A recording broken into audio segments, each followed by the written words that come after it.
Obviously, the environment down here is all salt. The ceiling's salt, the floor is salt, the walls are salt, and to an extent, the air is salt.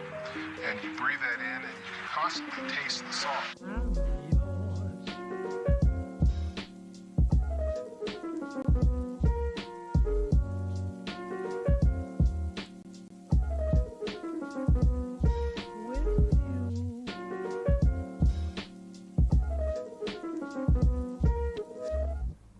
All right, hello everyone, and welcome to this week's episode of Pass the Salt Podcast, being recorded live on March 26th, 2022. I'm one of your hosts, Taylor. And I'm Matt.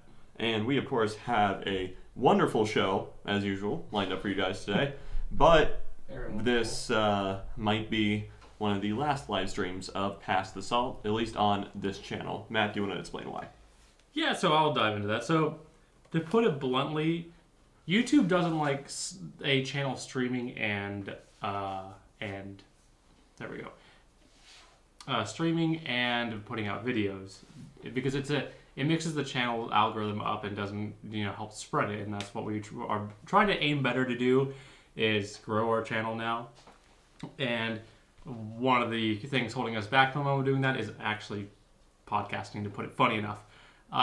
Although won't mean there won't be other streams occurring, because we can do other things that we have lined up, like keyboard builds. I think it'd be fun soldering a keyboard together on stream. Yes, it would be live. That'd be pretty cool. But it's just we're looking to help narrow down the channel's focus and try to grow with that idea in mind. So that's kind of the basic idea there. I mean, with doing a podcast along with doing long form content, it doesn't help. No, it doesn't, unfortunately. Yeah. I don't know why YouTube is like that, but for what it's worth, it's like through a lot of research that we've done through, various channels or communities that are focused on trying to help people grow and whatnot, which is what we're trying to do, organically, of course. And also, for what it's worth, too, Jay's 2 Cents, who's a much larger tech YouTuber in the space and whatnot, also stopped his podcast because he believed similar things about the algorithm. Yeah. So, It's not a secret on that part necessarily with podcasting, just in general not doing favors for a channel. Mm-hmm. So we're going to be taking a break from that on the channel, form a game plan, and come back to you guys. Maybe on a different channel or a different service, but something else, because right now it's just not helping what we're trying to aim for. But we will be back. Trust me. Yes. And does that mean we'll stop talking about tech news? Probably no. Absolutely not. We're definitely going to continue that topic. Yeah. Although it'll be probably more short snippet type things. Yeah. And that'll be better. But so news there. Yeah. As of what we do, we have a couple ideas, but we'll keep those behind the scenes right now. Yeah, still trying to figure exactly what to do out next. Yeah. But that doesn't mean we're not going to do it today for you guys. Exactly. Yes. All right, pulling that up. Anyway, so what have you been up to this past week or so? Oh, well, I think we kind of already talked about it. I have been spending a lot of time putting research into how to make the channel better as a whole. Yeah. Between thumbnails, videos, editing styles, scripting, titles, all the above. All that fun stuff. Yeah. Pass the Salt will still live on through memes. That is correct. Yes. And it will probably live on just on a separate channel. Yeah, it might go to a separate channel, just make Pass the Salt its own channel that hosts that type of info, so that would be a little bit cleaner in terms of how the algorithm treats it, or we just might just take it to Twitch. Yeah, exactly. Either way. But that's the idea there, and hello, Oleander and Steven. Good to see you guys. Yes. But yeah, so that I at least hope you guys can understand where we're coming from in trying to aim for when it comes to channel growing and why we would have to make this choice and things like that. Because it's not an easy choice to make. No, it's not. It was not something that we just decided randomly, fuck it, let's stop doing the podcast sort of thing. It was just looking at the information available and being like, this is something we should probably consider. And looking at our own numbers and things like that. Yeah, exactly. It's something that we need to work on. Mm-hmm. But we always do ask that hopefully you guys do continue watching our regular content for videos. And of course, like it, leave a comment there. I mean, we're almost always respond to new comments. So, or not only new comments, but on new videos. So if you guys still want to interact, still a great way to do so. Just like how you can do it on other platforms like Twitter at tech_4_thought, and Instagram at tech_4 spelled FOR_thought. On the internet says, I recently saw the new Batman movie and I loved it. Think PG-13 7, but with Batman. Oh, and the version of Riddler is freaking shinned and managed to be scary, unlike Batman Forever. I like Jim Carrey. Oh, come on. Jim Carrey's amazing. Yeah. That's good that they actually did the Riddler really well as a villain. He is a cool villain. Yeah. It's just, in the comics and video games, he's portrayed very well. Okay. In movies and TV shows, not as much, because it's kind of a little hard to sell just like a guy in green spandex running around planting bombs around the city for a month. Yeah, it's like... I don't want to talk about Riddler in the Batman games. Those fucking Riddler puzzles. They were good. They were solid. Did you hate them because they were difficult? No, there's so many of them. Well, yeah, that's what he does. Yeah, and what was it? That's his whole shtick. In Arkham Knight, you had to beat all of them just to get the real ending of the game. Like, that is... That's a shame that you played Arkham Knight. That's also true. No, I watched Arkham Knight. I couldn't play it. And he watched through all of that. Yeah. Okay. This dude. No, it's because when the PC version first came, I was about to get it, and then or how awful it was. Mm-hmm. Never bought it. That's why I made my comment. Yeah, I bought it a few years later, played a little bit of it. I'm like, Yeah. it still runs like shit. It says, let old Riddler boy have glasses. Yes. Actually, one of my favorite renditions is, funny enough, the Gotham version of him. Like, Gotham TV show, that is. Oh, okay. I think Gotham did really well portraying their villains and their come-up stories and whatnot. I think this show might have dragged on a little too long now, but that's a different story. Yeah. It is good that it's like Batman movie had another villain that wasn't the Joker. So that's solid. Yeah. And, yeah, I don't know. It's like, y'all see that deleted scene going around that was like, it shows up the Joker in that Batman? Oh, No. Another fucking Joker. Yes. No, I did not see that, actually. Okay. Yeah, it looked pretty cool, so. Speaking of movies, we saw a good one last weekend. Yes, we did see we talked about Jujutsu Kaisen last weekend. Yeah. Yes. Then we got a review. It was good. It was a solid movie. Yeah. Mm-hmm. I love the Gotham version of Riddler. Yes, he is really good. Same with basically like all the villains they portrayed in it. Like, I was actually really satisfied with just about every single one of them. Okay. All right. I did our plugs on that part. Yes. Yes. All right. So I think, time to move into some news. I think so, yeah. All right. Get right into the Exactly. Right in the news. So let's go ahead and hit up our first story. It's coming to us from the BBC. So Lapsus, the hacking group behind Crown's news. Oh, yes. Yes. Lapsus, the hacking group allegedly behind, the Nvidia data breach, the Samsung data breach, all the big corporate data breaches that you might have heard about lately, and we've kind of talked a little bit about on the podcast before, were all conducted by the hacking group Lapsus, or Lapsus $, whatever. Lapsus. Exactly. Looking pretty sus. Yes. And it looks like UK police might have figured out, or kind of started to crack the ring just a little bit. So, Oxford teen accused of being multi-millionaire cyber criminal. What a baller. A 16-year-old from Oxford has been accused of being one of the leaders of cybercrime game Lapsus. The teenager, who is alleged to have amassed a $14 million fortune from hacking, has been named by rival hackers and researchers. The City of London police said they've arrested 7 teenagers in relation to the gang, but will not say if he is one. The boy's father told the BBC his family was concerned and was trying to keep him away from his computers. Under his online moniker White or Breachbase, the teenager, who has autism, is said to be behind the prolific Lapsus hacker crew, which is believed to be based in South America. I should be laughing at that. This article doesn't make any... What? Okay, so why include that part, but also, like... 4chan. Okay. But also, like... The great hacker 4chan. No, be based in South America, but this kid is being touted as one of the leaders of it, and he's British. Okay. He could be on the run, to be fair. Yeah, that is true. Okay. Yeah. It's not uncommon, necessarily. If you have that much money and the ability to hack that type of things, Yeah. odds are you can fudge some government systems to... Oh my god. Take cover! Alright, a bunch of sound panels are just falling off. Alright. Particle board time. I'm getting very close to yeah. Alright, so past salt's now just gonna be a Home Depot vlog. Exactly. Yeah. Yeah. Well, okay, no, I don't think he's on the run, though. The teenager who can't be named for legal reasons attends a special educational school in Oxford. He may be South American, but is attending somewhere in British. Maybe, but yeah, I wouldn't describe it as based in whatever. It's semantic. Anyway, the City of London Police said 7 people between the ages of 16 and 21 have been arrested in connection with an investigation into a hacking group. They've all been released under investigation. Our inquiries remain ongoing. The boy's father told the BBC, I have never heard about any of this until recently. He's never talked about any hacking, but he is very good on computers and spends a lot of time on the computer. I always thought he was just playing video games. We're going to try and stop him from going on computers. The boy's mother did not want to comment.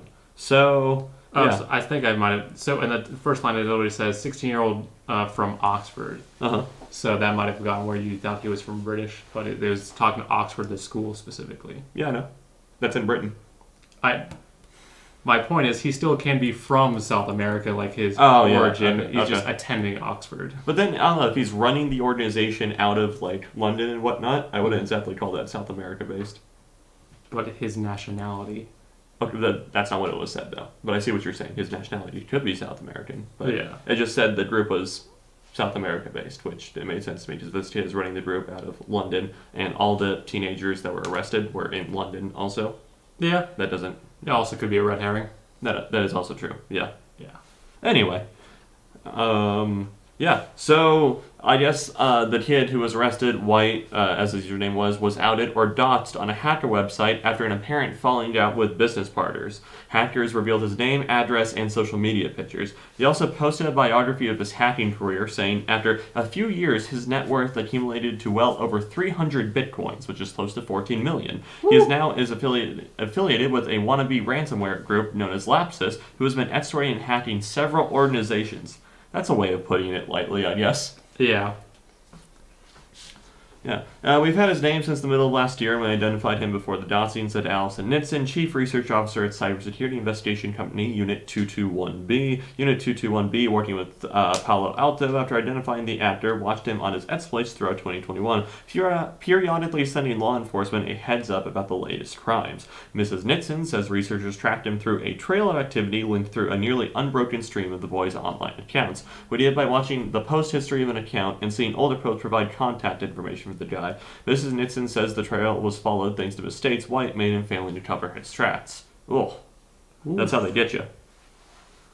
The Lapsus cyber extortion group has gained notoriety in a short space of time thanks to its high-profile targets and active presence on the messaging app Telegram. Its channel has grown to 47,000 subscribers. The last message was posted on the channel on Wednesday, with the group saying a few of our members have a vacation until March 30th, 2022. We might be quiet for some time. Thanks for understand us. We will try to leak stuff ASAP. Thanks for understand us. I'm just reading what they said. Yeah, I mean, if the English is not their first language. Yeah. Little is known about the origins group. However, given that Lapsus's initial activity was directed towards several organizations in Brazil, some researchers have speculated that the group is based in South America. That's what it is, then. Okay. Then what? Okay, whatever, BBC. So, yeah. It's not a well-written article, obviously. No. Okay. So, what do we think? Keck. Yeah, cat. I mean... Always cover your tracks, kids. Pretty much. It's like... Always have a dead switch ready, pretty much. Yeah, exactly. If people threaten to expose you and you get exposed and whatnot, you should have the power to fight back. Especially if you're already hacking big name stuff like that. It shouldn't be too hard, I would imagine.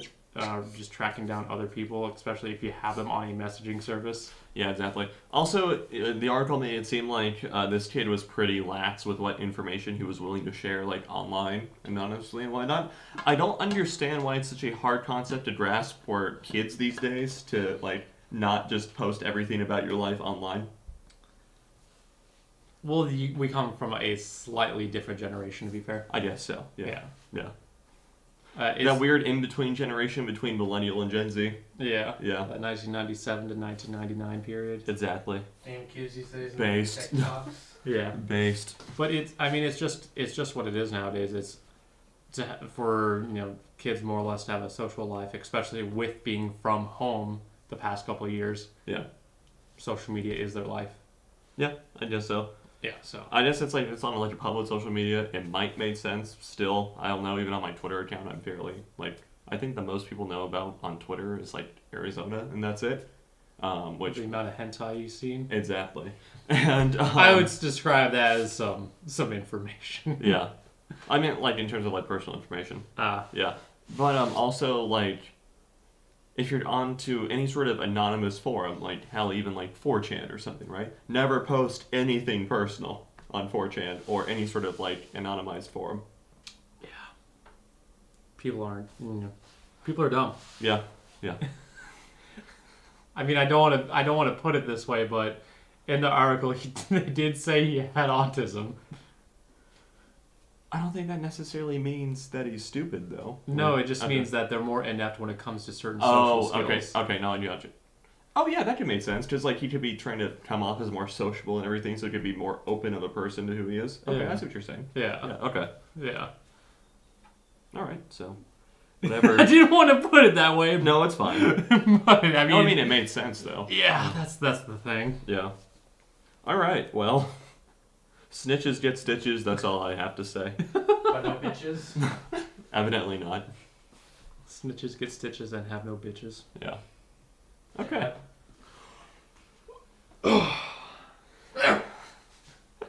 All right. Which is, Sorry, allergy season in Arizona. it's Yeah. dusty. Yeah. Pollen's in the air. Yes. But yeah, straight up, it is that time of year in Arizona where it is the worst because it's the season monsoons with it getting super windy and everything is blooming. So there's just so much pollen in the air. Mm-hmm. There's so many fucking trees in my work. Oh yeah. Like when I look outside, I see them all like blooming and all the pollen going on. Like, Oh yeah, that area is probably like my favorite area of like Scottsdale and whatnot. Yeah. It's really nice. Ladies and gentlemen, pollen happens when plants love each other very much. If you think about it, if you breathe in pollen, you breathe in some certain plant stuff. So that's pretty gay. True. That's pretty gay, bro. oh, yes. Well, there's a time of season where the plants and trees fuck. They clap some cheeks. Okay. Rubbing some leaves. Yeah. Speaking of cheeks and no bitches, iMessage. Oh yeah, let's talk about Some EU regulations. yes. Alright, so with this one is brought to us by 9to5Mac. Title being EU legislation to make iMessage and other messaging apps interoperable. It's such a weird word. It is. So, That was a motorcycle. it was a Harley. Damn Harleys. Yeah. Boomer. The European Union on Thursday night unveiled more details about its plan to curb anti-competitive practices among big tech companies. With the rule that the new Digital Markets Act, Europe wants all major messaging apps like WhatsApp, Facebook Messenger, and iMessage to have an interoperable platform. The DMA targets companies that have at least 45 million monthly active end users or 10,000 plus annually active corporate users. And they're dropping like flies. Yes, they are. Yeah, I'm about to grab some particle board and make these things staple to them. I blame the trees fucking now. No. Yeah, I blame something. Where was I? So the DMA targets companies that have at least 45 million monthly active users or 10,000 annual active corporate users in Europe. While the antitrust legislation was already expected to have impacts on how the App Store operates, it also causes changes to Apple's iMessage. As reported by TechCrunch, EU lawmakers have agreed to the major messaging apps available in Europe will have to open up and interoperate with smaller messaging platforms. In other words, Europe wants an iMessage or WhatsApp users to be able to send messages to Signal users or any other combination of apps you can think of. Why? Just that it's as they said, because they want antitrust or on that part. That's their wording, not mine. Okay. But just a quote from it: users of small or big platforms would then be able to exchange messages, send files, or make video calls across messaging apps, thus giving them more choice. Okay. I'll get there in a moment. Because I understand where they're coming from, and I'll explain. As regards interoperability obligations, for social networks, co-legislation agreed to such interoperability provisions will be assessed in the future. The legislation will also require companies to ask for users' explicit consent to collect personal data from advertising, which can we agree on that part? They have to ask for permission. Yes, I know. I agree on that part. That's fine. Yeah. And their platforms will have to let users freely choose which web browser, virtual assistant, or search engine they want. This, of course, must become a concern for Apple since the company restricts some of these options on iOS. For now, the legislation has yet to be finalized and approved by Parliament, so we'll have to wait a bit more until a final decision is made. Okay. Okay, so explain to me. I see where they're coming from. I think their argument is severely flawed. That's the thing, and I don't see how their argument made sense. Because non-platform based messaging services are becoming more and more and more popular. For example, we use Line a bit, right? Yeah. We can't communicate to anybody who has Telegram. We can only just download Telegram and communicate from there. Yes, but the point is, there shouldn't be just that level of separation. They're wanting to connect it so there's not that bridge between people. Because some people, as has been shown via studies, will shun people depending on certain messaging apps they use. Yes. So if they're more better interconnected, then it's a better overall ecosystem for everybody. See, I don't. Okay, so it's like I guess it's like certain features. More or less, I'm playing devil's advocate. No, I know. I just want to be clear. I don't really care either way. Okay. You see, I don't like this, so I'll put it out there. So it's like I guess it's like my thing is like certain features will still be platform specific, like native platform to native platform, like say Discord to Discord, WhatsApp to WhatsApp, etc. and whatnot. Yeah. The thing is too though is like one of the reasons why I might not have a messaging service because I don't necessarily want my messages passing through that service. Like WhatsApp owned by Facebook, Facebook Messenger obviously owned by Facebook, what's not. Instagram DMs obviously owned by Meta, Facebook, whatever, right? I don't want people messaging me through there. Hence, I don't have those accounts set up. I don't have those accounts. I don't use those services because I don't want my messages being sent through that sort of thing. Through that network, through that service and whatever. Yeah. Right? So it's like... God said, shut up. I guess I'm done. Yeah. Yeah. So I don't want my messages going through that network. If somebody messages me through like WhatsApp or whatever, that's also the condition of those services would have to ask to gather your info as well. So that's a layer to help secure your information. I mean, just saying gather your info is kind of vague. It could be like name and whatnot, but I'm still about the message content itself and everything. Because not everything's encrypted. That's the thing. I'm aware. No, from what I'm seeing on that part, like they said, they're not done outlining everything. Okay. It's still vague. They are aware of that. They're fixing it. Okay. But just the general idea of they do wish to protect your information, and they have basic framework to start that. Okay. And they're going to be expanding that in the future, I would imagine, to be more defined of what they can gather and what they can ask for on that part. Okay. So if that's better implemented, then maybe it would be a little bit more agreeable and whatnot. Yeah. But I still just... To be fair, the messaging is also just a small aspect of it compared to being able to sideload app stores, being able to load your own messaging service, as we kind of discussed, being able to load your own personal assistant. So you get a Bixby on your iPhone. Yay! Everyone's favorite Google Assistant. Right, now, those aspects... I guess I just don't I just don't see the problem it's trying to solve and whatnot. Like, there's still features that will be locked to like native platform to native platform communicating with each other. If I wanted to communicate with someone on Signal, I would download Signal, have them download Signal, use that to talk to them, sort of thing. Yeah, but I don't think the feature parity is not what they're aiming for. No, I know. I just think they're just wanting to be able to at least communicate to each other. Because, as we discussed... You can, though. By downloading the app. No, but as with what you already have. Because, like I've said, it's very common for people to shame people depending on what service they use. Oh, you have green bubbles? Right, exactly. Yeah. That's an extremely common thing. That's So so much more of a cultural thing though, and I don't think legislating to change culture is necessarily it's the not right a approach. legislation to necessarily change culture as it is to be able to make it more open on that part, or make it easier to communicate. And if it may affect culture, it may not, but I do see the benefits that they're trying to provide. I don't see how downloading an app is such a massive inconvenience.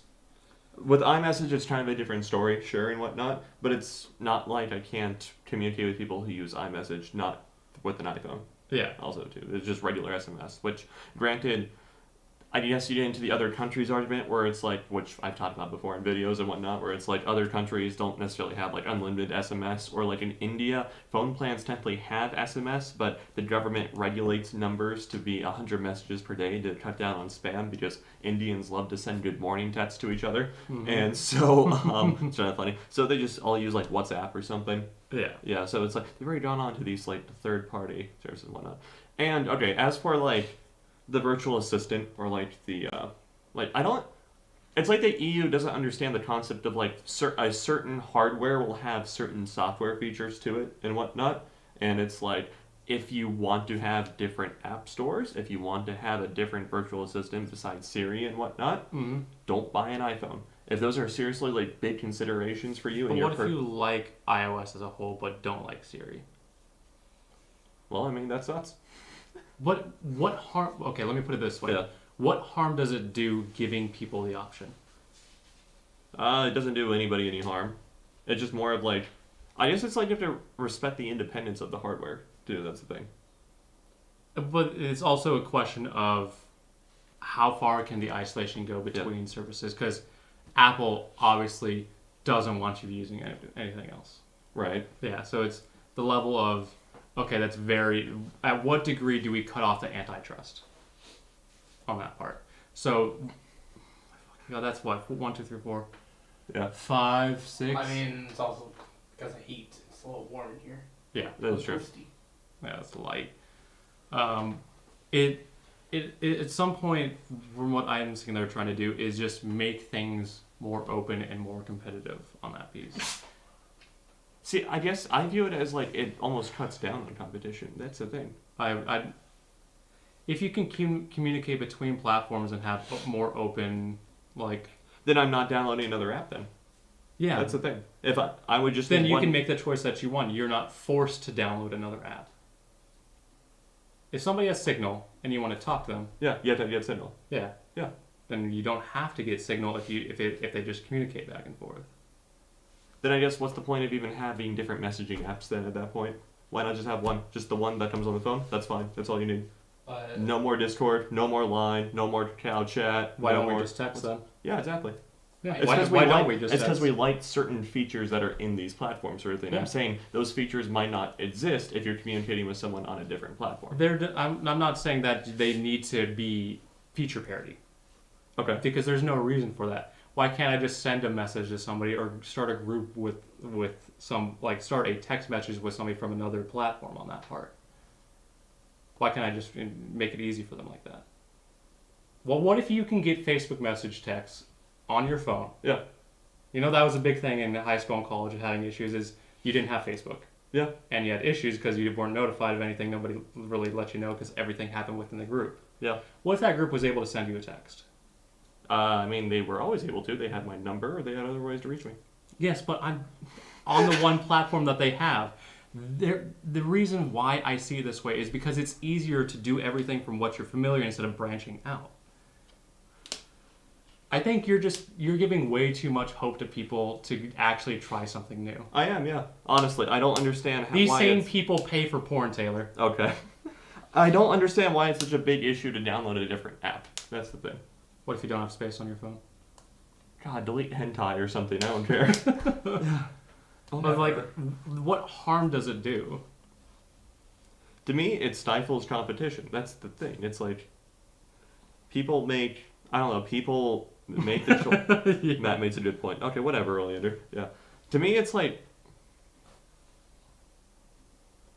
Okay, so say it's like you use one primary messaging service to communicate with people, right? Mhm. There's a chance that you probably use it because you like features, are familiar with that UI, Yeah. everything, right? It's like, well, if like that goes through, it's like if it's just like one interoperable thing and whatnot, it's like you will lose out on the features that Here- you like, sort of let- thing. let me- So a big part of your decision is what features that you have and everything. Okay, I'm gonna take your point, one point you made, and turn it against you. Okay. You say they have the option for Facebook, that for example, they have the option to send you a text. Yeah. Why didn't you download Facebook? Because I didn't want to use it. Same thing. They didn't want to use a regular messenger, just send emails to you or texts. I mean, Nope, same thing. they already have it on their phone though. The platform that they use is Facebook. Yeah. Yeah, that's not necessarily phone specific. That somebody could do it from a laptop. Yeah, I know. But that's not. No, that's still the same point though. Of you're blaming them for not using the service, and they, as the collective, can blame you for not using the service. I never asked them to download another service. I said the default messages app on your phone. That's where it's phone I know, number. but if- everyone had a phone number. But the point is that they, they could have said, well, why didn't you just why don't you just get Facebook? Privacy reasons. Okay. Yeah. But you want them to use something else. What if that compromises their privacy? It was less than Facebook. If anything, it was better. My point still stands. You're trying to force a group that's already integrated into a certain ecosystem to apply to one specific individual. Okay, then why do I have to join it? Then why don't we just do this where they could use Facebook to send you a message? Why do I have to join it? You don't- Okay, I go back to the argument of I don't want my shit being sent through Facebook's network. And what if they had legislation, as they said, that will protect your privacy? That has been proven to not matter. They'll do it anyway. They'll straight privacy anyway. And then you get into dealing with different encryption protocols, etc. I think that's just shit's unencrypted. But the point I'm trying to make is that fuck it. Okay. You don't get it. No, I really don't. Boomer. Pretty much, yeah. I don't understand what the. Okay. You say, well, hey, why can't they just download the service? You said that, right? Why don't they just download Signal to communicate to that person? Why didn't you download Facebook to communicate to that person? Because of privacy issues. What if they had the same concern? But Signal is encrypted, so that. But what if it wasn't? But what if a particular service wasn't? Signal is just one, for example. WhatsApp, Instagram Messenger. Yeah. What? It's not for Meta. Yeah. Yeah, I'm aware. Yeah. But the point still stands. They had the option to download it, but they didn't. Mm-hmm. So I had the option to download too, and they didn't. then you shouldn't then you shouldn't use an example where you're saying somebody should download a service that they don't use. Then I guess they just need Get to find another excluded. way to communicate with that person. Then they get excluded. But with this bill, Well, that sucks they because no party can agree to downloading something. See, I so never that's asked- the point of this service or this bill then is to be able to make it interoperable so they can communicate and it would be easier for a collective.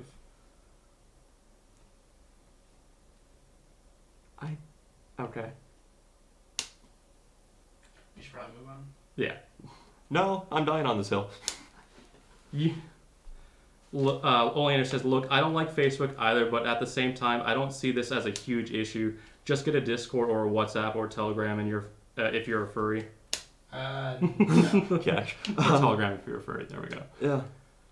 But, I mean, what harm does it do allowing you... I mean, you could still choose not to message people on a service, but it would be easier for other people to be able to communicate. Yeah, I just blocked the fucking porn bots I get on Snapchat. Hey, you looking for a good time? No, I'm good. Block. Pretty much. I think the collective good is definitely outweighs whatever minor thing there could be in regards to privacy concerns, because they're still trying to address that and iron out that piece. Yeah, I guess And- it's just the thing is just. Then why don't they iron that out first? Yeah. That's what they're working on. I mean, why does it have to be part of this big, monolithic bill sort of thing? Why not just do, privacy regulations first? I mean, Say, hey, every messaging service operating in the EU has to be encrypted on end to end. because it's easier for a group just to sign one bill versus 5. Okay, fair enough. That's what our government does. Yeah. Look at our spending bill. Yeah. But I don't want your pasties and G-strings to go away, bots. facts. Yeah. I mean, what harm does it do giving you more options to communicate with more people? That part doesn't. That part I will agree with and everything. It gives Yeah. you more options to communicate with people and everything. I guess it's just like, to me, it's just like, it's going to... It gives you more choice, in effect, with who you're able to communicate with. I'm not sure saying it gives you more choice is necessarily the right way of saying it. I'm saying that it's like, it's more of like, people will never be inclined to try something new. Mm-hmm. That's the thing. People will never be inclined to try something new, which, in my mind, would hurt competition, sort of thing. See, I would possibly say the other way around. Okay. Because if people get a taste of what another messaging service has to offer and what they possibly are missing out on, I don't think they would get that taste, though, because I'm saying there will still be features that will be locked to the native platform communicating with the native platform. but how would they know about that features without at least somebody they interact with commonly saying, oh, you're missing out on these things? They wouldn't. Yeah. I mean, I see that all the time when I have work group texts with my with coworkers, and they use iPhones and whatnot. Yeah. Yeah. Yeah. I still at least see that on SMS. Yeah. And I see those features. Uh-huh. And, And you know what you're missing out on. Whatnot. Yeah. Yeah. Okay. Think of it as test driving. But then, I wouldn't describe it as test driving. But then, also, it's like, back to your argument and everything, Mhm. it's like, it would require, it's like you've already said, it's like, oh, people are lazy, they don't want to download new stuff and whatnot, right? So that is your argument. Okay. But how would, but you're So it's like, saying, even if they see these new features, they wouldn't want to. Sort of thing. Yeah. yeah, well, I'm trying to I'm use, saying this would give them less incentive. It would push people into even more of the corner that you're arguing for. Or it basically pushes people to your argument, so to speak, in that, so you've already stated that it's like, oh yeah, people are lazy, they want to they want to use what they're familiar with and everything. Mhm. This will only shoehorn them into performing that behavior more often. Does and that your make sense? your argument was, well, it just stifles competition. Yes. Well, how are they exposed if they don't get it? How else would they be exposed to new platforms? Word of mouth, reading other people like me. I don't know. I mean, outside of Line and Discord, what else do you use? iMessage technically, regular SMS. Technically, Yeah, regular SMS. separate carriers or separate outside of the like hard built-in stuff. Oh, okay. I use Telegram a little bit. Okay. Yeah. And what if Telegram was integrated into Line, so you could send that person just through Line? Use Telegram. Yeah, it's actually a good source for like news and whatnot, and it's encrypted stuff. Furry. Okay. That is a fact. Oh my god. Yeah. Think of it as test driving. That can be an interesting way of looking because you. Twitter DMs. Yeah. Yeah, that's another thing I use. Yeah. Yeah. What if you just simply just had one service for that? What if you could just use Line for all that, or Discord? I wouldn't like that actually. Would it be easier to communicate with more people and host everything off one thing if you would prefer it that way? Or if you want, you could still have it separate. It gives you the option to do what you wish. You could still have things. Yeah, that's a good point. It doesn't say, oh, you have to be locked into a specific one sort of thing. Yeah. Okay. No, I think that wasn't quite processing. Yeah. Okay, that part wasn't quite processing. Okay. You can still have separate things. It Yeah. it I guess doesn't it's like take anything away from you. It just gives you the options to do different things. Okay. You can still have a secret account on Telegram if you're a furry. I Oh mean, my god. I'm judging you, but that's separate. I'm just kidding. No, it's been interesting. So it's like on Telegram and everything, because I'm able to read Russian and Ukrainian and Polish a bit and everything. You go into like the Slavic area telegrams and whatnot, you get lots of reporting on like what's going on in Ukraine and whatnot, lots of stuff. Yeah. So it's kind of interesting. Yeah. Okay, now for the other aspect of this topic. Yeah. Able to side load different app stores. Water break. Mm-hmm. I think we found some sort of middle ground. Yes. Okay. So it's 'Cause like Okay. It doesn't take any options away from you. It just it doesn't take you the ability to still have separate platforms. Mhm. It just gives you the option, if you're lazy, to Yeah. host everything on one if you Okay. wished. Like I would prefer being able to host everything on fucking Discord, because in my opinion, Discord, we technically use it as a messaging service a lot, but it does a lot of things that are really cool. Yeah, it is. Yeah. I the only gripe I have against Discord, honestly, is it's not encrypted. That's my one gripe. And the EU bill might help change that. Yeah. If they were to force companies to, better Yeah. be aware of their privacy and enforce things like that. All right, then. You know what? My mind has partially been changed on that one. Yeah. I guess it's like if it comes with all, because then I guess my argument would only be it's like I don't want my messages being sent through channels that can be viewed by like Facebook and whatnot. So it's like if they properly regulate that, then sure, I'll be all for it. And they would have to, if they were going to do this, enforce massive fines to be able to make it minimum 500 million plus. Yeah, in my opinion. and then I guess the only one other issue that I come up with is say that it's like a company like Apple comes up with a proprietary encryption protocol based on the hardware and whatnot that's stronger than some like common protocols and everything. Yeah. That would, because the only way to make this work if you wanted encryption and everything, this interoperability thing, would be common protocols and whatnot. It's like, well, it's like you wouldn't have as strong as encryption. See, I think that there would be some level of base encryption between platforms. You would hope. That's like I said. You would assume at least or hope for. Yeah. But Apple is still able to do their own encryption methods and not need to reveal. It'd be one of those like platform native things. Yeah. Like okay. Yeah. Like that still can easily be housed within iMessage and their given services. Okay. Because that doesn't stop them from continuing to do what they do. No, that is true. It just makes them play more fairly with others. Okay, that is true. Yeah. All right. Alright, the entire conversation, I looked at all my emails, I changed my computer background. We're not done yet. Talking about the whole side loading app store thing. Okay, I think that's a positive. Generally, yeah. I would say yes. overall. Do you know how? I just want a 4chan app on my iPhone. Damn it. That's literally all I want without jailbreaking. Yeah. I think, yeah. I think in I can general, also make the argument too that it's like if you do want to sideload or have options of like app stores and whatnot, that is something that should factor into your purchasing decision. Because I know that did mine, like or that has mine for years and everything with like Android. Yeah, it's like one of the reasons why I've stuck on Android for such a long time is the ability to get 4chan app. No. Well, yes, but it's the ability to get like open source apps and everything and sideload that aren't on like the Play Store or like the Amazon App Store or like Epic Games or whatever and put it onto.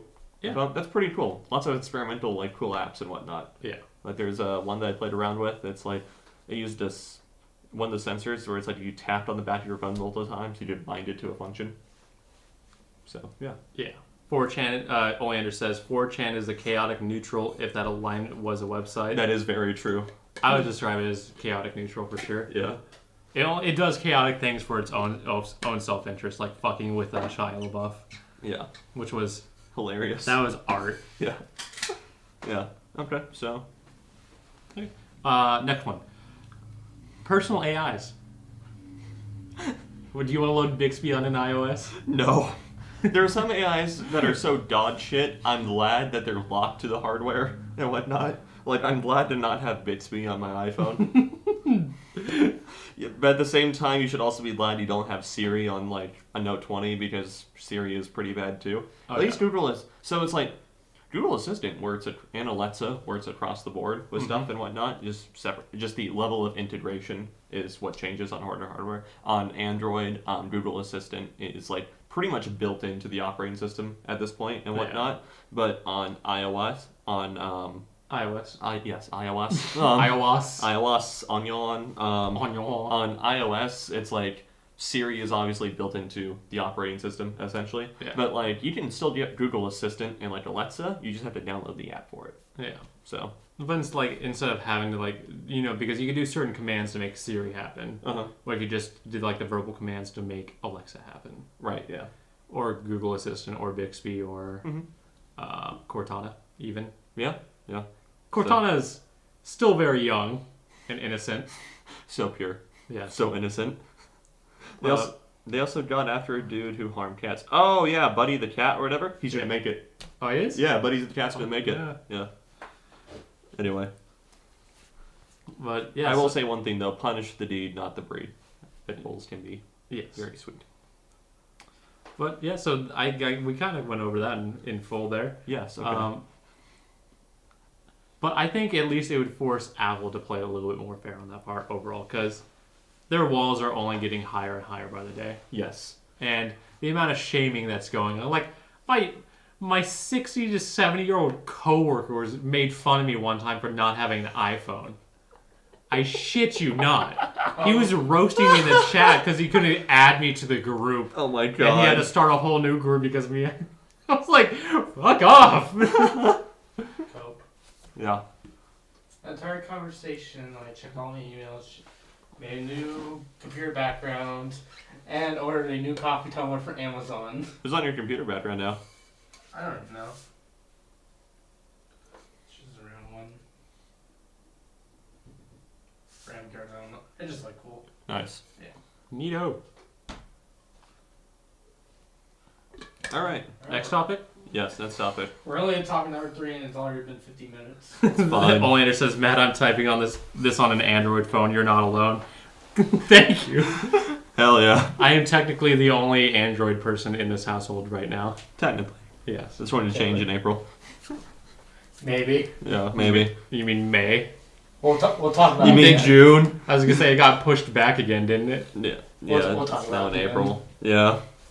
That'll Talk be about during the water cooler conversation. That'll be definitely a water cooler combo. Yeah. All right. So this next article is coming to us from The Verge. Microsoft is tied to hundreds of millions of dollars in foreign bribes, whistleblower alleges, which is a problem if you're a company like Microsoft that has multiple DoD contracts with the U.S. government. Yeah. DoD being Department of Defense, or just the military contracts in general. Yeah. It's going on at all levels of former employees. All the executives are aware of it. Well, I would hope so. In 2016, Yasser Abad noticed a $40,000 payment to a client in Africa that didn't smell right. The payment came from Microsoft's business investment fund, money meant for closing deals and opening up new lines of business. But the customer named in the request wasn't a customer at all, at least not according to the internal client list. He was a former Microsoft employee who had been terminated for poor performance, and he'd left the company so recently that its rules would have barred him from approval. It was suspicious, more like a bribe than a proper business request, but when he pushed for more details, other managers started to push back. Eventually, the payment was stopped, but there were no broader consequences, and few seemed interested in digging deeper. He came to believe his colleagues were far more comfortable with this kind of payment than he was. In the 2 years that followed, Elbad says he did everything in his power to stamp out these quiet bribes, a fight that made him a pariah among his colleagues and eventually cost him his job. But looking back, he believes Microsoft wasn't interested in stopping the payouts, preferring to let phony contracts slip through and accept the associated cash. Just a note, this is a pretty long article. Is it? Okay. Like, you just got to here, right? Yeah. Oh, Lord. Yeah. What? It is a chunky article, to be honest. Bullet. Okay, it's not too bad. Hello, Emerald Wolf. It has been a while. Hello. I remember that name. Yes. All right. Where were we? Basically, Oh, here. Yeah. higher up. Oh, wait. We're right here. Yeah, right there. Cool. Alad went public with his experiences in an essay published on Friday by the whistleblower platform Lioness, alleging widespread bribery through Microsoft's foreign contract business. Alad estimates that more than $200 million each year is spent on bribes and kickbacks linked to the company, often in countries like Ghana, Nigeria, Zimbabwe, Qatar, and Saudi Arabia. For the regions he worked in, he believes more than half of the salespeople and managers took part. If true, it's a stunning look at the ongoing corruption associated with international tech contracting and Microsoft's ongoing struggles to contain it. As director of emerging markets for Middle East and Africa, Abad saw many different versions of the problem. Sometimes, as in the African case, there were suspicious requests from the Business Investment Fund. In another instance, he saw a contractor for the Saudi Interior Ministry receive a $13 million discount on its software, but the discount never made it back to the end customer. In another case, Qatar's Ministry of Education was paying $9.5 million a year for Office and Windows licenses that were never installed. That, to be fair, that's not uncommon for big groups and companies and organizations just to buy a metric shitload of Windows keys just in case. Yeah. I will give that one the benefit of the doubt. Yeah. One way or another, money would end up leaking out of the contracting process, most likely split between the government, the subcontractor, and any Microsoft employees in on the deal. So, yeah. Just the article really just seems to go on and talk about the world of international bribery and whatnot, etc. Microsoft has apparently been sued about this before, paid a $25 million settlement to shut this up, and yeah, I'm not reading the rest of that because Jesus Christ. As Oleander put it, Yeah. Good. I mean, this is not a surprise to anybody, fair in my opinion. This is honestly cost of doing business.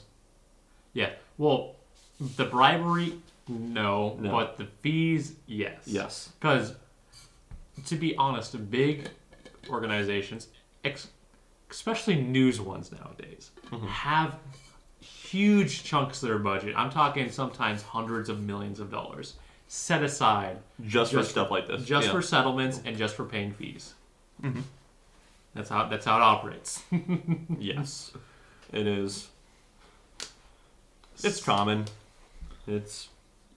Sybil Cox says, the new tech company I'm working for, one of their talking points is transparency and how they take no bribes. Baller. Yeah, okay, cool. So they've actually made it like a key marketing point. Yeah. So, or a key I would say investment that's point. I would say that's definitely a key marketing point. Yeah, it If is. you pay me well and keep transparency like that, I'd be sold. Yeah, exactly. All right, sounds good. Yeah, and it's like, yeah, you have to it's like, especially with the countries that it seems like this is happening in, it's not so friendly to those countries aren't friendly to many people working in the tech space that might like to moonlight a pair of striped thigh highs. You know. You telling me Zimbabwe wouldn't be chill with your thigh highs and computer science degree? Nope. Yeah, because Riot Games actually recently ran into this sort of thing. Because I guess there was like some sort of deal with Saudi Arabia that they worked out, and they wanted to send a bunch of Riot employees over to Saudi Arabia. But it's like they couldn't send something stupid like 40% of their company was disqualified from being able to go just because the Middle East be not cool with Women. Yeah, with women and also gay people, or just anything that's not a straight male. Yes, exactly. Yeah, So I'm aware. Yeah, Yeah. let Taylor be fabulous with his thigh highs. I love an image that was like, I got my G Fuel, my game. These are. Did this shatter your screen? No, it's fine. I'm watching it. Apparently, we need to keep this house cool. Apparently, Yeah. I'm gonna watch it on stream. Hold on. it just fell on my stream. That's is that the live stream right there? Oh no, that's displaying your laptop. Yeah, I know. Is yours a little behind? Yeah, it must be. Okay. But I saw my favorite memes are Yeah, like, it's really good. I got Oh, it's because it rewound it. Okay. but it was like. Anyways. It was like, I got my G Fuel, I got my gamer headset, I got my pink thigh highs. Yeah, it's coding time. Oh my god. It's Morgan Taylor for his birthday. If we ever do like an OnlyFans like April 1st like bid or something, No. you're wearing pink highs. No, Yes. I'm not. Okay, let me put it this way. I have seen you wear worse stuff. Okay, that is true. All right. It's true. Anyway. We'll leave it there. Yeah. We'll leave it there. Anyway. Yeah, I've seen us wear. I don't want to talk, man. What happens at band camp stays at band camp. Exactly. Put that in your flute box. Oh, never watch American Pie?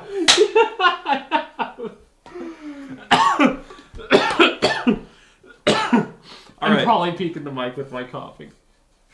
Sorry, we have to end past the salt because Matt died Matt died too from a loud. laugh. Matt died too loud. Laughs and being part of the unacceptable group according to the Middle East. It's a very large group. Yeah. Compromise one pink sock. Okay, maybe we might have a deal there. If you pay $100 a month, we'll get 2 pink socks. Oh. Lord. Yeah. All right. Speaking of OnlyFans, Apple. I I don't know. I don't know. Okay. was so confused. I was like, what is Apple doing? Yeah. But I guess the best way to move on to the next topic now. I mean, it totally makes sense because new iPhones, you can shoot OnlyFans videos on iPhones. I mean, you can shoot You OnlyFans get- videos on Android too. Yeah, but you know, most basic people use iPhones. Well, yeah. Yeah, we're basic. Suit for yourself. I don't know. I got this nice, pretty bronze phone. Don't. Thank you very much. Don't fuck the apple pie. Okay. Yes. This is America. You can't tell me what to do. I still love the color of this phone. I'm obsessed with looking at this pink. It's so nice. Bronze. Thank My you. bad. It's not pink, bro. It's not pink. It's fucking pink, bro. Okay. It's pink like your thigh highs. Oh my god. D-brand sponsor when? Okay. Anyway, Not if happening. you wanted a white phone, why not just buy a white phone? They don't make white iPhones. Really? Nope. Not anymore? Not anymore. Damn. Okay. It's like black, gray, and the various colors. Yeah. That's boring. Black. Yeah, they used to make a white iPhone, but Yeah. they don't anymore. I remember every basic white bitch had the white iPhone too. Yeah, which I don't get. Are they not selling a white iPhone with the? They don't do white bezels anymore. It's all black. Damn. Well, it's also because of the OLED screen and the notch. Oh, okay. Because it'll look pretty stupid. I think it'll look cool. Anyway. Speaking of iPhones. Yes. Matt, would you like to read? Yeah, I was just pulling up. Is there like a Pro 13 in white? It's like I swore there was. It looks like there might be. Yeah. Why am I imagining Taylor in drag? Says. Oh my god. Not too far off. Yeah, iPhone time. Yeah, there's a white iPhone. Apple is working on a hardware subscription service for iPhones. We're getting there. I'm looking at white iPhones right now. I'm already reading it. Go to. Oh. You can look at that. I'll read the topic. This is brought to you by who? Bloomberg. All right. All right, talking about stocks now, I guess. Oh, yes. But title from Bloomberg is Apple is working on a hardware subscription service for iPhones. So Apple Inc. is working on a subscription service for iPhone and other there's like a hardware. white one. It's silver. I bought the regular 12. They don't make the silver version 12. Oh, Oh, well, that just sucks for you then. Okay. yeah, that's your problem. Anyway. Let me pull up the They article. didn't have the Pro for like the first 5 months. I'm like, I'll just get the regular one. Who cares? But the service would be Apple's biggest push yet into automatically recurring sales, allowing users to subscribe to hardware for the first time, rather than just digital services. But the project is still in development, said the people, who asked not to be identified because the initiative hasn't been announced yet. Apple's share climbed to a session high after Bloomberg reported the news Thursday and closed up to 2.3% at 174.07 through the stock, though the stock is still down 2% for the year. Feels bad, man. Yeah. Apple has now posted 8 straight days of increase, the longest streak since November of last year. Feels good, man. Feels good, man. Not financial advisors. Totally not Not financial advisors, but if you were to. Invest in the meme stocks. Come on. Yeah. Oh, God. Adopting hardware subscription akin to an auto leasing program would be a major strategy shifting for a company that has generally sold devices at full cost outright, sometimes through installments or with carrier subsidies. It could help Apple generate more revenue and make it easier for customers to stomach spending thousands of dollars on new devices. Already, the iPhone is Apple's biggest source of sales, generating nearly $192 billion with a B last year. God. That's not good. That's impressive. Yeah. More than half the company's revenue, which brings in 52.5%. A spokeswoman from Cupertino, California-based Apple declined to comment on the company's plans. The idea is to make the process of buying an iPhone or iPad on par with paying for iCloud storage or an Apple Music subscription each month. Apple is planning to let customers subscribe to hardware without the same Apple ID and App Store account they use to buy, or with the same Apple ID and App Store account they use to buy apps and subscribe to services today. The program would differ from an installment program in that the monthly charge wouldn't be the price of the device split across 12 or 24 months. Rather, it would be a yet-to-be-announced determined monthly fee that depends on which device the user chooses. The company has discussed allowing users of the program to swap out their devices for new models when fresh hardware comes out. It historically released new versions of its major devices, including the iPhone, iPad, Apple Watch, once a year. Apple has been working on the subscription program for several months, but the project was recently put in the back burner in an effort to launch a buy now, pay later service more quickly. Nonetheless, the subscription service is still expected to launch at the end of this year, but could be delayed into 2023 or end up getting canceled, some people said. Bloomberg reported last year that the company has been working on a buy now, pay later service for all Apple Pay transactions. And the company has had a preliminary discussion internally about attaching the hardware subscription program to its Apple One bundles and Apple Care technical support plans. Apple launched the bundle in 2020 and to let users subscribe to several services, including TV Plus, Arcade, Music, Fitness Plus, and iCloud storage for a lower monthly fee. The subscription would likely be managed through a user's Apple account on their device, through the App Store on the company's website. It would likely also be an option at checkout on Apple's online store and at its physical retail locations. Apple accounts are typically tied to a user's credit or debit card. The iPhone maker wouldn't be the first company to push hardware subscriptions. Peloton Interactive recently started testing a subscription service that lets consumers lease bikes and fitness content for between $60 and $100 per month. Google also has tried a similar approach with its Chromebook laptops targeting corporate customers. And Apple has offered several installment programs in the past to split up the cost of devices, though not with a subscription model. How long? Okay, I'm almost at the end, guys. This is a lot of redundant information, too. Yeah, we're almost there. Yeah. In 2015, the company launched the iPhone upgrade program financed through Citizens One personal loans that lets users spread the cost of an iPhone over 24 months and upgrade to a new model every 12 months. It also lets Apple Card users divide the cost of an iPhone or Apple Watch over 24 months or an iPad or Mac over 12 months. Wireless carriers offer several monthly installment programs as well. The new approach could make an existing service less appealing, and a subscription program tied to an Apple account would likely be simpler to manage than a carrier program or even installment plans for Apple Cards. Some on Wall Street have previously urged Apple to switch to a subscription model. Stanford Bernstein & Co. Analyst Tony Sacconaghi pitched the idea of hardware subscriptions in 2016, saying that at the time it could help Apple get to $1 trillion market valuation. Apple hit that milestone without embracing the approach and is currently worth $2.84 trillion. But he recirculated the report on Thursday. Compared to when Starbucks coffee or a New York Times subscription, the iPhone is a bargain, he said. Many customers would struggle to think of a single possession they use more than their iPhones, he said. Moreover, the cost of iPhone is a relative bargain versus other services for which consumers willingly pay. And that's the end of the article. All right. That was a lot. That was a lot. I thought I did a pretty good job reading that. Yeah.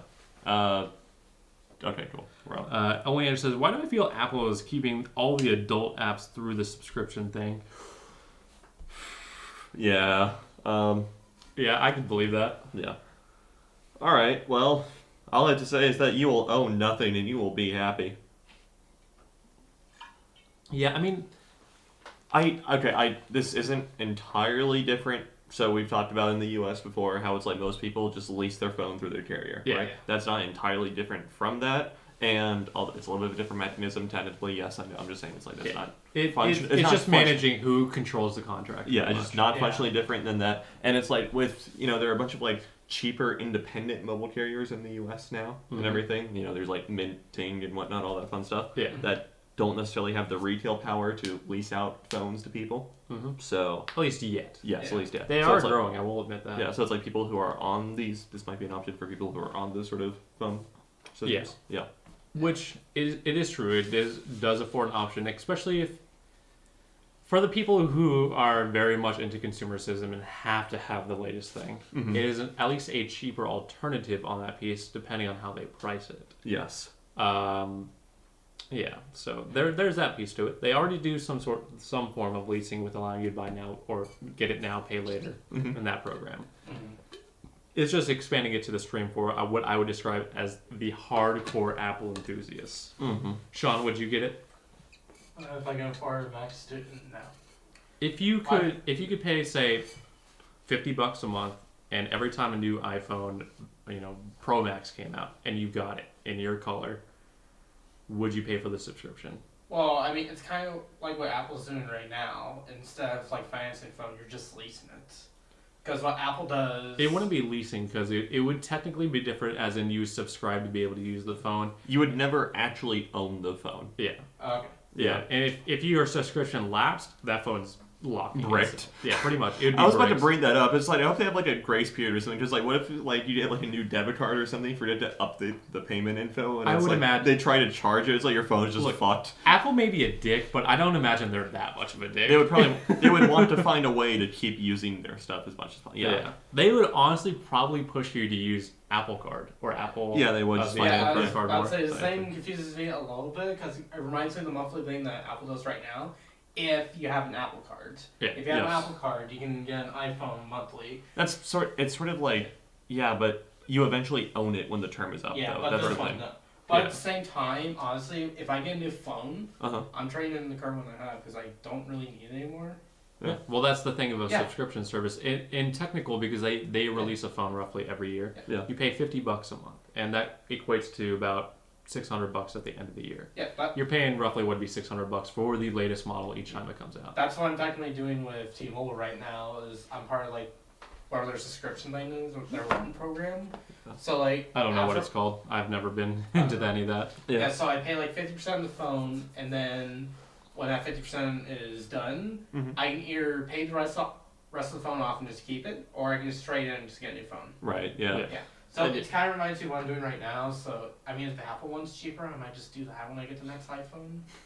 So okay. But if it's like around the same price, I just rather just do it through T-Mobile. Okay. That's fair. It's a bit of a hassle, but Yeah. This doesn't personally appeal to me because like buying stuff outright sort of thing. Yeah. My I'm not, laptop like, just died.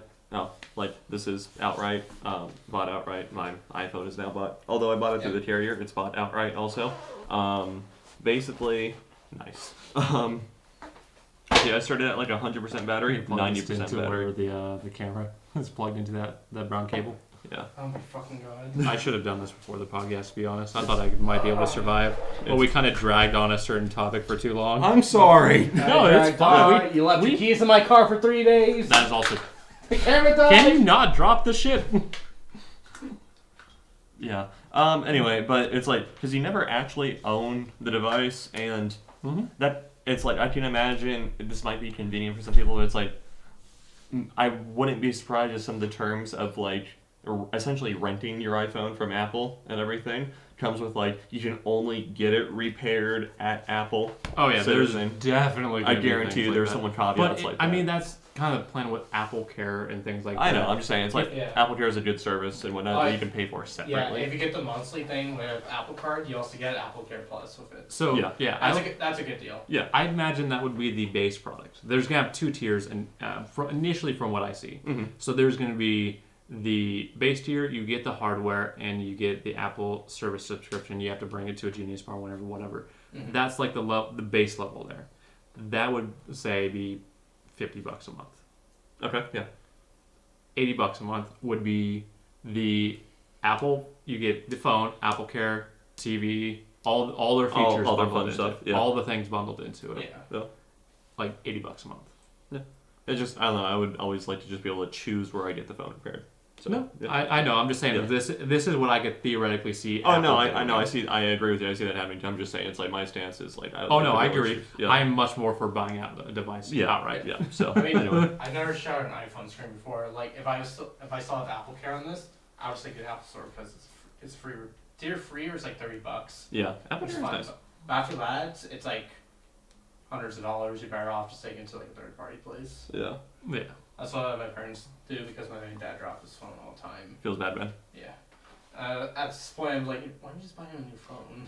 Okay. This is still in immaculate condition. Yes. Yeah, I'm surprised you haven't shattered your phone yet. Honestly, I kind of figure out what it might be because my own old. Okay, so to be fair, when my phone initially broke, it did fall out of my jacket pocket and did fall face first on the ground when I was running to open up a door for my mom after she got a surgery done. Mm-hmm. So it's like, fuck, that I was trying to do something and I wasn't thinking about like securing the device or anything like that. But I also have a case on that phone, so I'm more willy-nilly with what I do with it. Yeah. Without having the case, I'm much more cautious of treating the device with care. Yeah, that's been my whole philosophy. Yeah, so. I think I've talked to you about that before. Yeah. Yeah. So we've talked about it to some extent, but I've Okay, definitely yeah. proven it with myself with using the Note. Yeah, that's exactly why I always go nude on my phones. Yeah. All natural. Plus, I just appreciate this fucking color. It's nice. Oh, it's so nice. I'm going to be raving about it for the next 3 years. Yeah. Also, Alright. the Apple subscription, like, there's a lot of people that they buy iPhones yearly, Mm-hmm. and they don't have, like, if they want to buy, like, Pro Max, they don't have $1,300 a year, so might as well go with subscription, pay, like, $600, $700 a year, just trade the phone, because you're probably not going to use it anymore. Get the new phone. Yeah. Yeah. And Yeah. there'll be people who sign up for the subscription if you're Oh, no, I can see it selling really well. Yeah. Oh, yeah. I'm just saying it doesn't personally, like, Yeah. vibe with me. Yeah, that's fine. Yeah. Like, if they do it right, it's going to be a good subscription service. It is going to sell like hotcakes. Yeah. it's going to be really good. It's going to be an easy way to get the latest and greatest iPhones. Mhm. You know, they're going to be... Well, you know how, like, people, like, when, like, cars, like... I forget what the term is for cars when you don't pay for it and people come and pick it up. Oh, just like Truvo or whatever? No. That service? No, it's like there are people who, like, if you don't pay for your car, they'll come and, like, seize Oh, your... Repo Man? Repo Man. Yeah. I can't wait to For see that for iPhones. iPhones. Oh, God. That's going to be a thing with iPhones, and it's going to be hilarious to see. I can't wait to see that on WorldStar. Oh my god, that'd be hilarious. Okay. WorldStar iPhone repos. New gig, repo for Apple. That would be amazing. Yeah. Like, I could have just traded my iPhone a few months ago. I got a 13, and I'm like, you know what? I'm going to stick with it for another year. Okay. I'll wait for the 14 to come out. Phone boy or phone girl, if you're a lady who likes naked phones. Yes. All natural. Exactly. Right now, God. Not sponsored. All right, well, Screen protector. we got more Apple news for our net story, which is actually a definitive thing because this is like a press release from Apple specifically. This And- is confirmed info. Yes, and it's from our home state in Arizona too, which is pretty cool. Apple launches the first driver's license and state ID in wallet with Arizona. Additional states will eventually include Colorado, Hawaii, Mississippi, Ohio, and the territory of Puerto Rico. Yes. Apple announced that Arizona is the first state. Fuck yeah! Anyway, to offer to offer driver's license and state ID in wallet. Starting today, Arizonans can add their driver's license or state ID to the wallet and tap their iPhone or Apple Watch to seamlessly and securely present it at select TSA security checkpoints in Phoenix Sky Harbor International Airport. Saying, quote, "We're thrilled to bring the first driver's license and state ID in wallet to Arizona today and provide Arizonans with an easy, secure, and private way to present their ID when traveling, through just a tap of their iPhone or Apple Watch," said Jennifer Bailey, Apple's vice president of Apple Pay and Apple Wallet. "We look forward to working with many more states in the TSA to bring IDs in wallet to use across the U.S. Additional states will be what I said previously, and adding a driver's license to state ID to wallet can be done in a few simple steps. Okay, don't really care. Do you trust Apple with that info? I do, yeah. Okay. I honestly, yeah, it's like, Yeah, their security is pretty good. yeah, I would. It's funny because I'm probably going to Colorado in a few weeks to go visit my sister. Uh-huh. You're gonna do this? I'm going to give it a try. Okay. Yeah. He's gonna forget to bring his passport and shit, so on the way back he's gonna be SOL. You don't need a passport to go to another state. It was more of a joke in terms of not bringing your ID as a general. Yeah. We So, didn't have yeah, a the rest- passport when we went to Mexico. Yeah.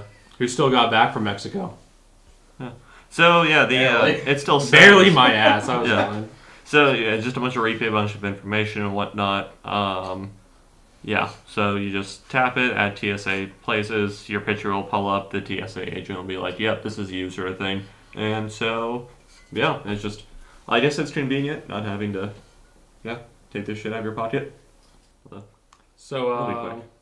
when is TSA is temporary. Right. When are we not gonna have TSA anymore? Yeah, why do we still have the TSA? I don't know. Why do we still have the income tax too? That was supposed to be temporary. Mm-hmm. Over a century ago now. Yeah, I know. It's like 1913, right? Yeah. It was under the Wilson administration, I think. Oh, I mean, actually, I want to make sure I got that right.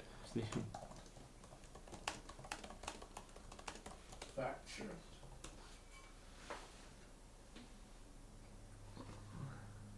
Taxation, 1760. First income, no. Federal. Income for federal government. No. Income tax. 1913. Yep. Okay. Ooh, I was right. Nice. Because I remember it was World War I oriented before we actually dove headfirst into it. Yeah. Yo, was correct. Yeah. All right. So, what do we think about?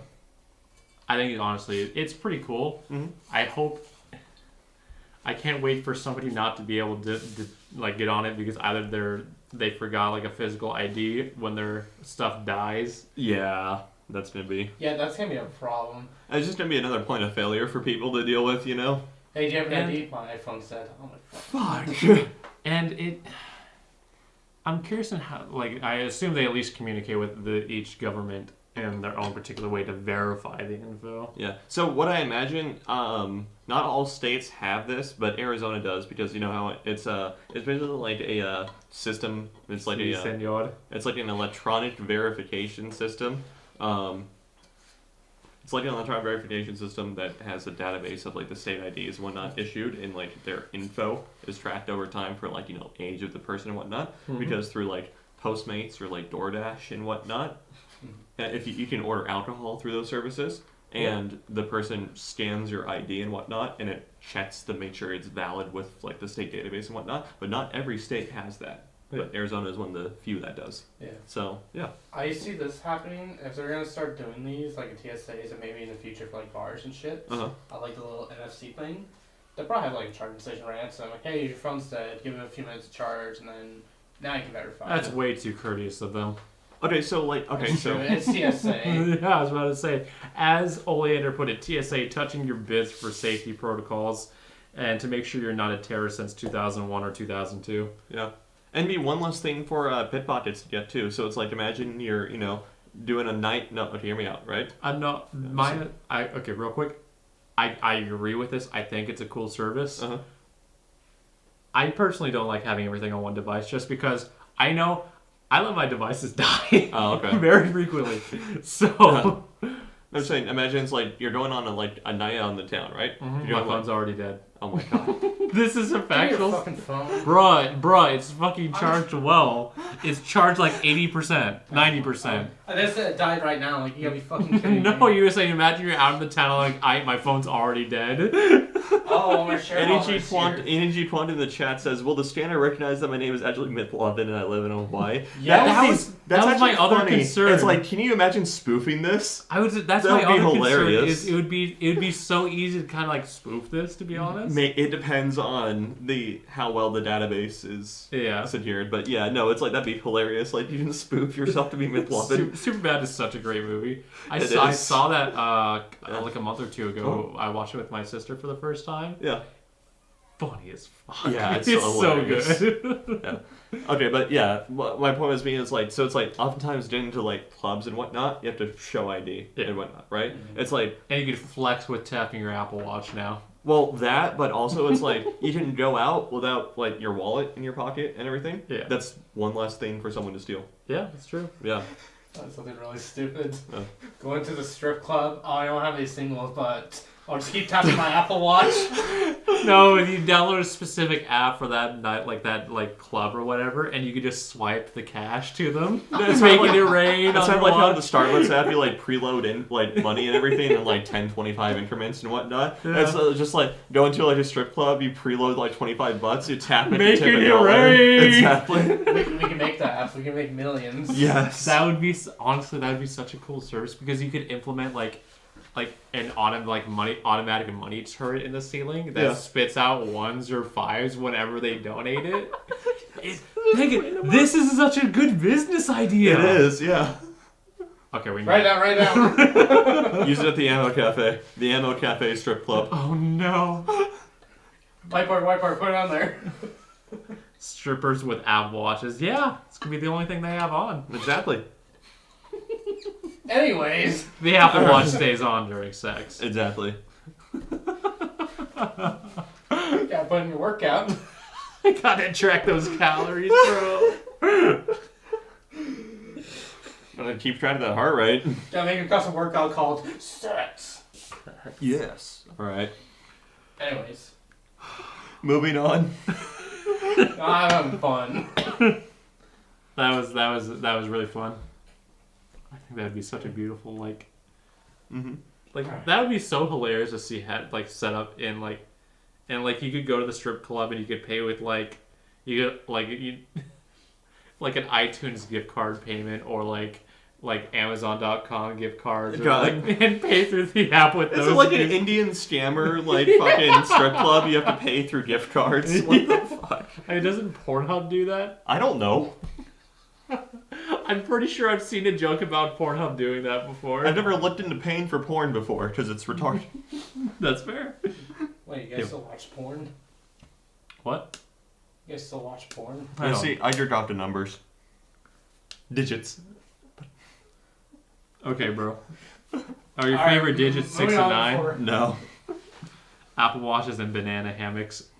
Oh no. Anyways. Apple Watches and pasties. What a time to be. Okay, no idea. Using the Apple Watches as pasties. On to our next topic. All right. Another, because we can't stop talking about Apple. From LTT and Woody. And Twitter. Yes. Going into that. So the Mac Studio SSDs are actually just raw storage modules after all. Being the kind of the headlining topic there. Mm-hmm. So a summary of it, Mac Studio SSDs are actually just raw storage modules. Hector Martin, the developer of Asahi Linux, posted a Twitter thread yesterday that detailed how the SSD in the Mac Studio works and the M2 slot. If you can call it that is, it's actually just a raw storage module that then relies on the SSD controller built in the M1 Max or Ultra SoC. So, really quick, Asahi Linux is the first Linux project that recently went into an open alpha phase that works natively on M1 devices. Yes. So, anyway. It works on Apple Silicon. Yes. Which is pretty cool. Mm-hmm. This conversation is phenomenal, says Sybil. Thank you very much. Thank you. I know, very high class. Yes. I can't get higher class than those clubs, to be fair. Very, very strict with their entry requirements. Yes. You need to have those qualifications. Yes.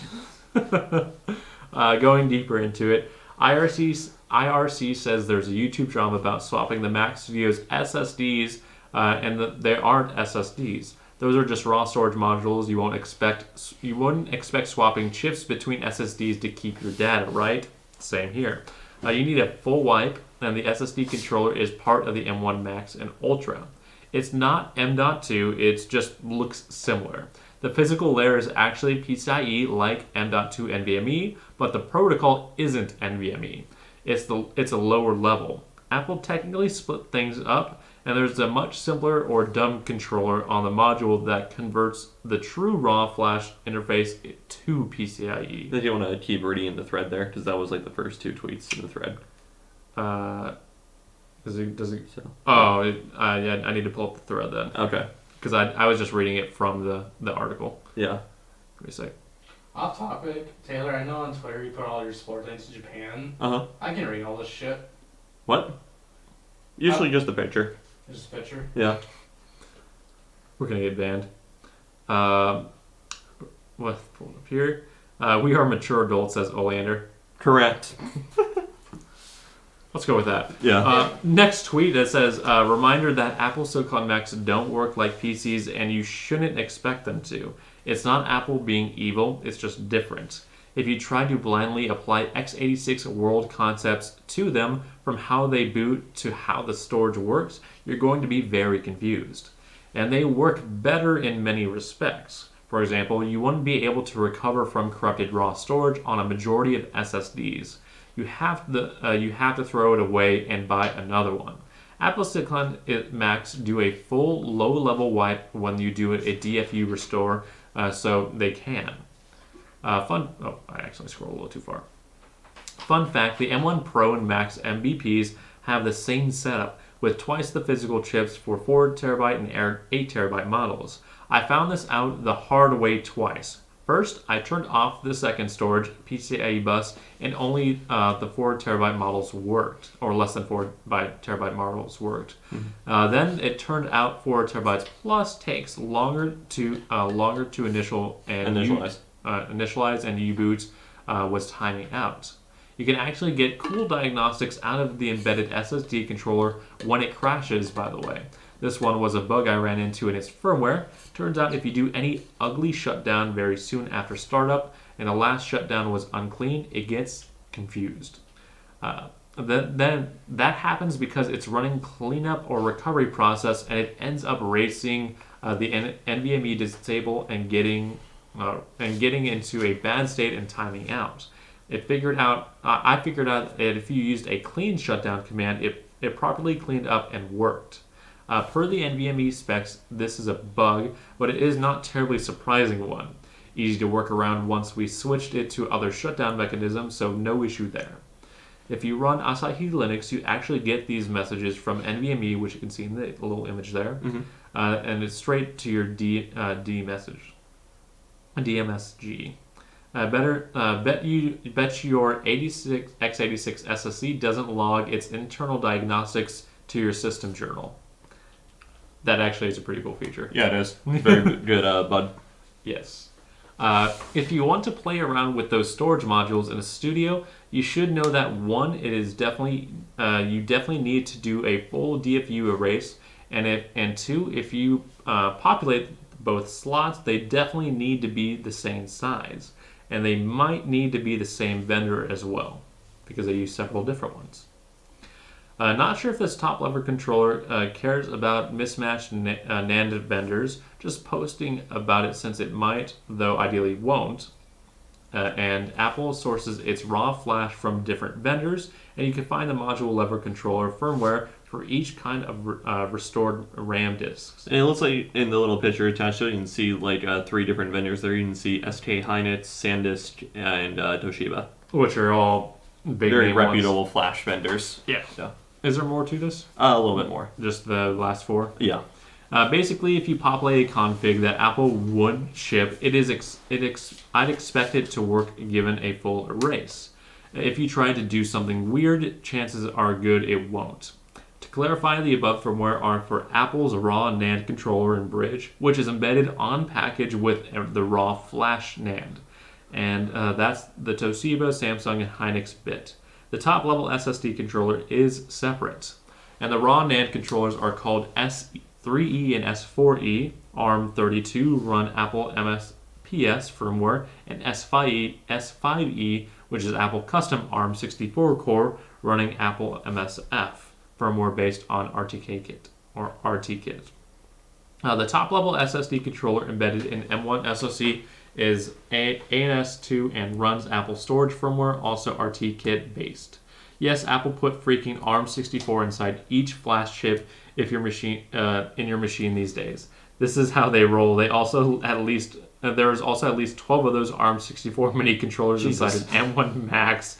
Yes, it has more ARM64 co-processor cores than ARM64 main processor cores. One of those is ANS2s as well. So that's a very technical dive into how Apple handles storage. That's a lot of info.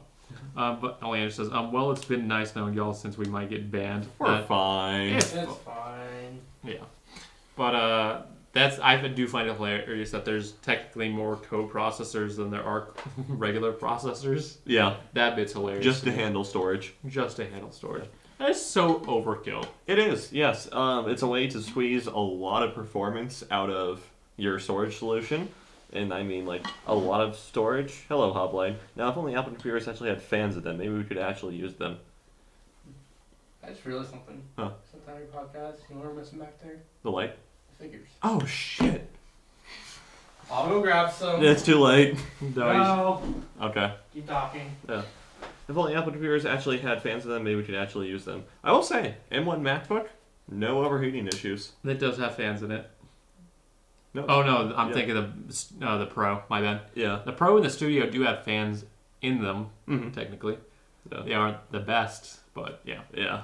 What I also found interesting with the mildly off topic. Nice. I shot the new figure. Nice. Got the waifus this week, boys. Yes. Okay. Best girl.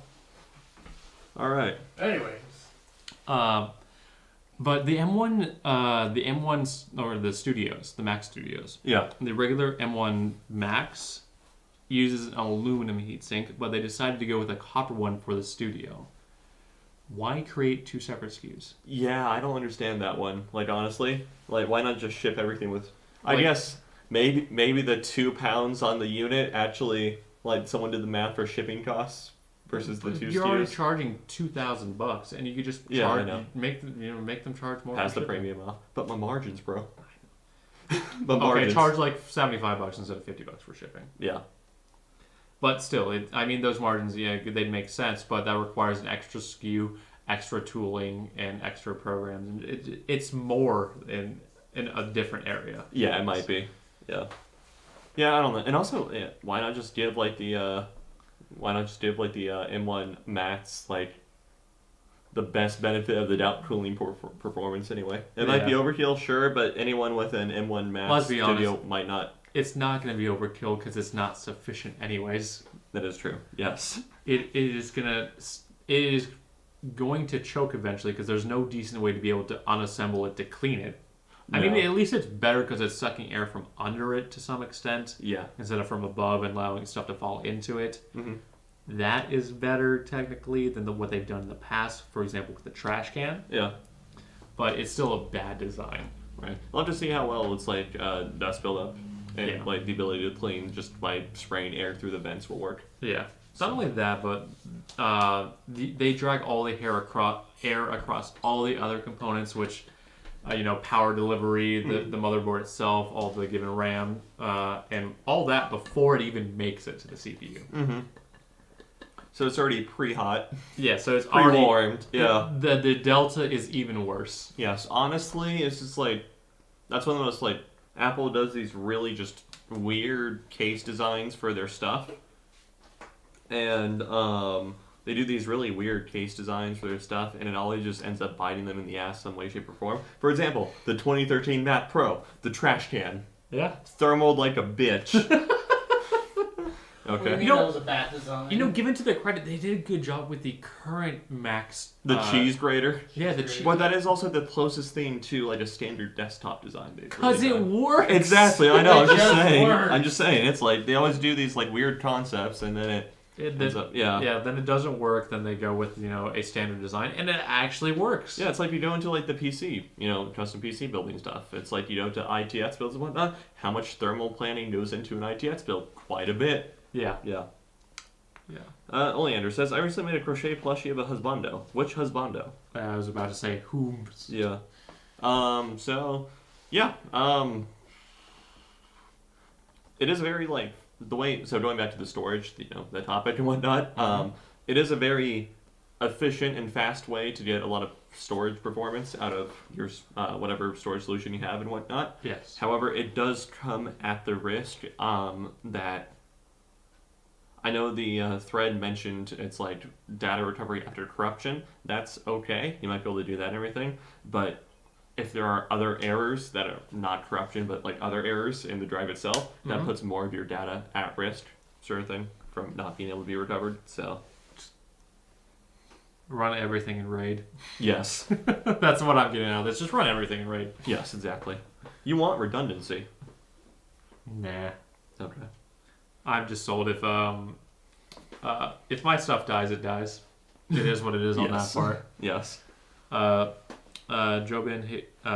Higatashi from JoJo's Bizarre Adventure Part 8. I'm familiar with them. No, I don't care. That Part 8 hasn't been animated or translated into physical manga yet.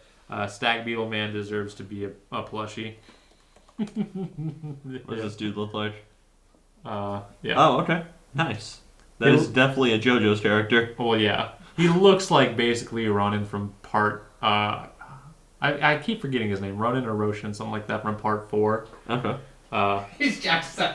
I saw the go down a little bit. Go down a little bit. No, top one. Oh. He's basically that? Japsec. That's Jacksepticeye. Who? He's a really popular YouTuber. Oh. On par with Markiplier in terms of sub count. Also who? Fucking boomer. You goddamn boomer. Yeah.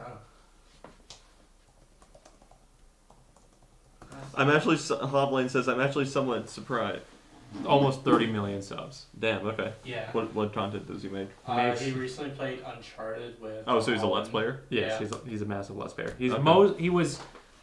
He rose to popularity with his Happy Wheels playthrough. Yeah. Oh, okay. Yeah. From that era? Okay. Yes. Think Back then. Yeah. He was probably the most popular Happy Wheels Yeah. player, maybe outside of PewDiePie.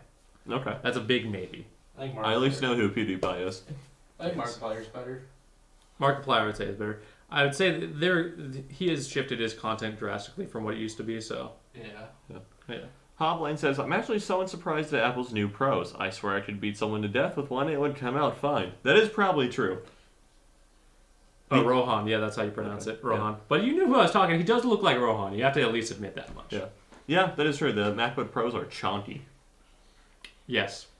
They will, as Anthony put it from LTT, this is what peak performance looks like, and it is chonky. Yes, exactly. All right. Anything else to say about Apple's storage solution? It is so overkill. It It's is. so unnecessary. I mean, it makes sense for Apple because they do everything in an unnecessary fashion. So no surprise there. Mm-hmm. But it's like, damn, just relax a little bit. Do you really have to? Just work stuff. To be fair, the only thing that is left now in terms of like non-Apple Silicon related products that they have is the Pro. Yeah, the Mac Pro. Just for a few more months, and then they'll reveal the new one. Yeah, that's it. And I wonder if they were going to do just like do M2 and just a whole refresh on that piece. Kick off the refresh. Yeah. Probably. Or if they're just gonna finalize the generation with an M1 Ultra. I think they'll finalize M1 the Ultra generation. or an M1 X variant. Yeah. M1 Ultra squared. It's just two M1 Ultras. Yeah. It's gonna be a $10,000 computer. Yeah. The card facepalm intensifies. I'm not good with names. Scoochie. All right. What's your name? Good question. Throw out your name. Yeah. I mean, it's like I'm so bad with names. I had a friend in elementary school for like a year, and I didn't know his name the entire time. I've heard it several occasions because I had like a class with him and whatnot. Oh. I couldn't remember it to save my life. When you forget your girl's name, so you take her to Starbucks, so they'll say it. I've done that before. Really? Felicia's it did not stick very well initially, but thankfully to the Bye Felicia meme. Jesus Christ. So wait, you started dating her. You didn't know her name. So No, your I- parents were like, I yes, who's always- your girlfriend? He knew it, but then he forgot it. See, I knew it, but I forgot it. The remembering part is the hard piece for me. Yeah, okay. Anyway. Let's start the water cooler conversation. Yeah, so let's talk about my phone. So What phone? We still don't have a jug for the water cooler. That is true. Like, Raspberries isn't here, so it's okay. It's fine. Yeah. Yeah. I have an idea. What? Are you gonna like Photoshop some like a water cooler like into it? Yes. Lord have mercy. Friday is a great movie. It is. I love yes. Friday. Yeah. So my phone got a S22 Ultra from Samsung, right? Ooh. Yeah, ooh, right? And I wanted it in the really cool sky blue color, right? So I pre-ordered that shit, okay? Mm-hmm. From the get-go, it's gonna start shipping just a little bit after, the S22s come out, right? Whatever, that's fine. I really like the color. Worth the wait, okay? Samsung.com exclusive. Water cooler plushie wed in the works. No. No, it wouldn't make okay, maybe a plushie, but we'd get like a water cooler figure. Yeah. Sean, what are you doing? Find a water cooler. Fine, keep Okay. going, keep going. Why is Okay. the intro rolling? Don't worry Because about he it. was trying to do something. Okay. But I see the goal is because we kind of have like a quote unquote unofficial mascot for the moment that has been relatively kind of in the works, like in development, quote unquote, as in like files on my computer shoved in there for like I don't In know. the closet too. Yeah, in the closet for I don't know how long. But Yeah. the goal Oh my would be, God. oh my lord, I can't put it upside down. no, you can rotate Rotate it. it. The square at the bottom, the very bottom, the Oh. dot at the bottom, the very. Oh my God. There is none. Yes, there is. You have to. Okay, hold up. Oh, okay. No. Right. Right click it, flip vertical. There, There. that There you works. go. Close enough. So Alright, keep um, going.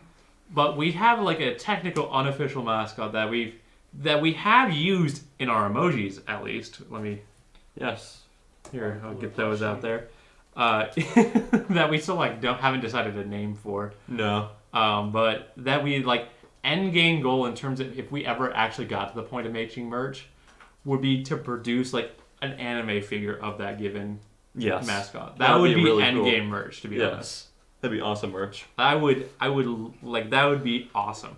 I think a water cooler plushie would be funny though. Yes, but that'd be very a fun. water cooler figure would also be cool. Yeah. Do you want it like plain or just cutesy with solid black eyes? The water cooler plushie. It'd be cutesy. Yes, it'd be waifu. It'd be like the god you goat. It would be the little goat onesie. Yeah.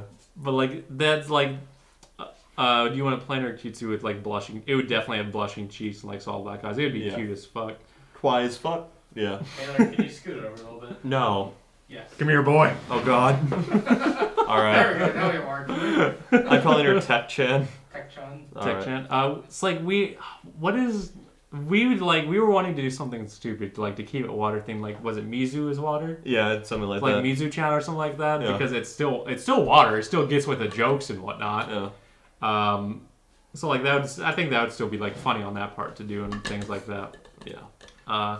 But that would be like the equivalent because what we also would want to do is get art pieces and like incorporate them into like the thumbnails and things like that because that would also help making them better and click through them.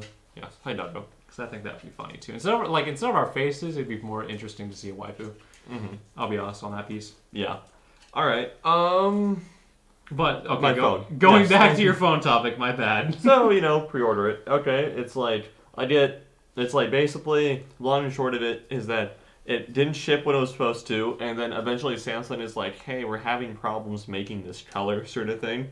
So it's like, we think, we can't guarantee we'll be able to ship you the color that you want. So here's what we'll do. We'll give you a free upgrade to the next tier of storage, so 250. I ordered 256. They're going to give me 512 gigs. Okay. We'll give you a free upgrade for the inconvenience. So, okay, cool. It'll be in green because that's the color we have the most readily available. And we should be able to get it to you by April 5th. And I'm like, oh, okay, cool. That works. Yeah. I get an email on Thursday, I think, Wednesday or Thursday. My phone has been delayed once again from April 5th to April 19th. Yeah. If I look at Samsung You gonna check it out right now? website, if I were to get another color, Let's say the blue. no, no, because that'll just be the whole ships in 4 to 5 weeks thing, and that was the issue. If I were to get another standard color, I might have preference with, black, burgundy, phantom white, green, or whatever. April 19th. April 19th also. So it's like I could, if anything, I would have preference for the burgundy color because it's similar to the bronze or something. Or I was playing around. You summoned him. You summoned him. Oh my god. What? Oh. Yeah. Oh wow. Okay. Yeah. These alternate colors are bumped to 6 to 7 weeks. Damn. Anyway, but yeah, it's like You can switch either it back. white or Bring that burgundy. fake water cooler back. Yeah, either white or burgundy would have April 19th also. Yeah. Would have had preference for either one of those over the green. But I like the Phantom White. not bad. I think the burgundy is just basically a more toned down it's a version. slightly of bronze. darker yeah. version of that. I think Yeah. that design is better. Yes, I like this bronze. It's a nice pink. Actually, okay. So back to the topic of the character design of Tech-chan, Mizu-chan, whatever the fuck you want to call her.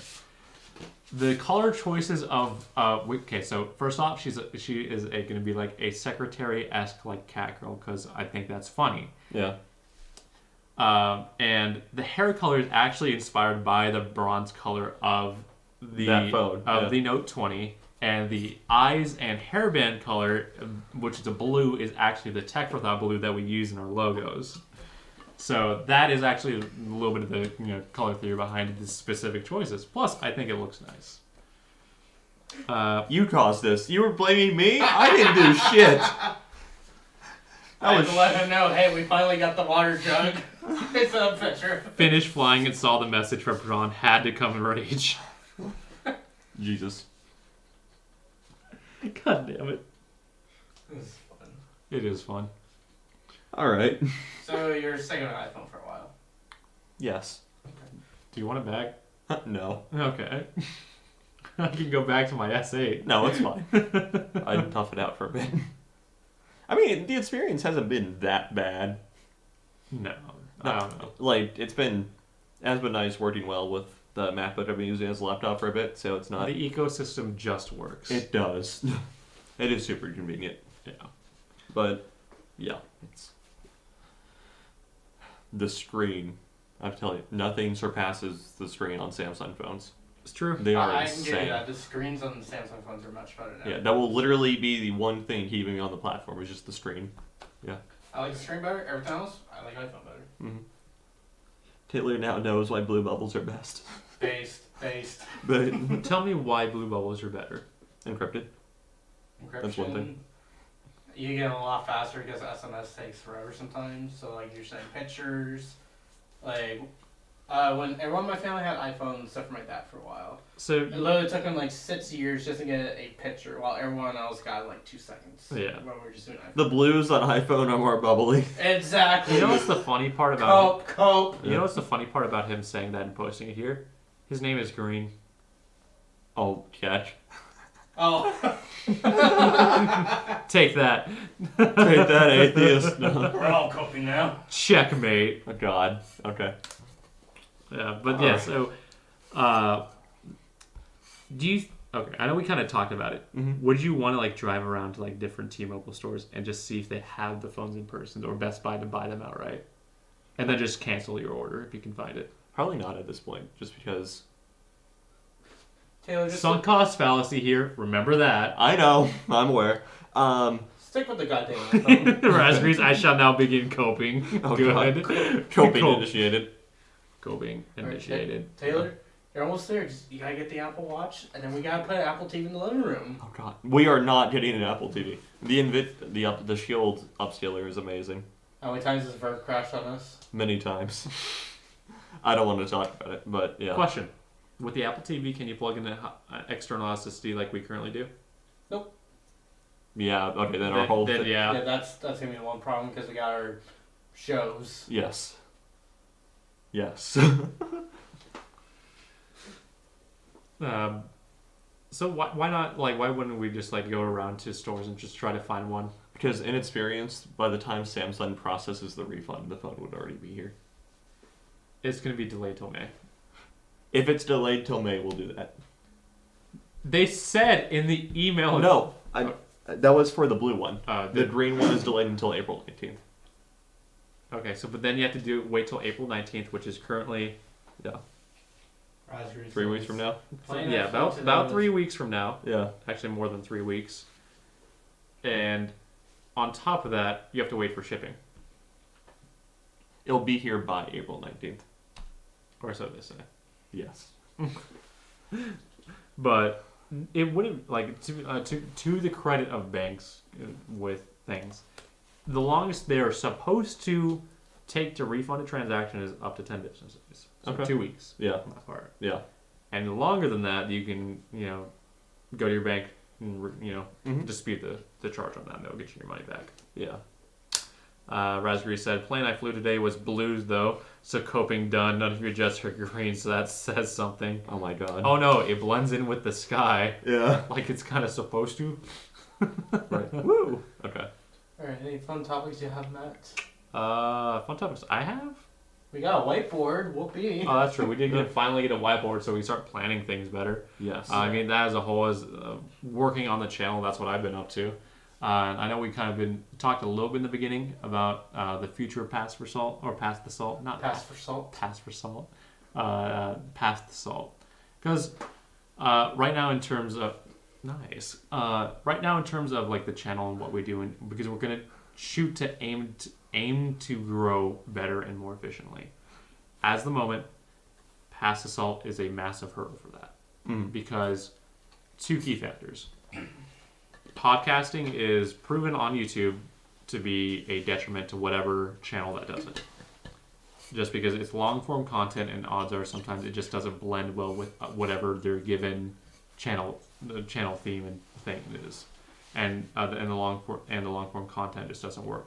Two, it confuses the heck out of the algorithm. Yes.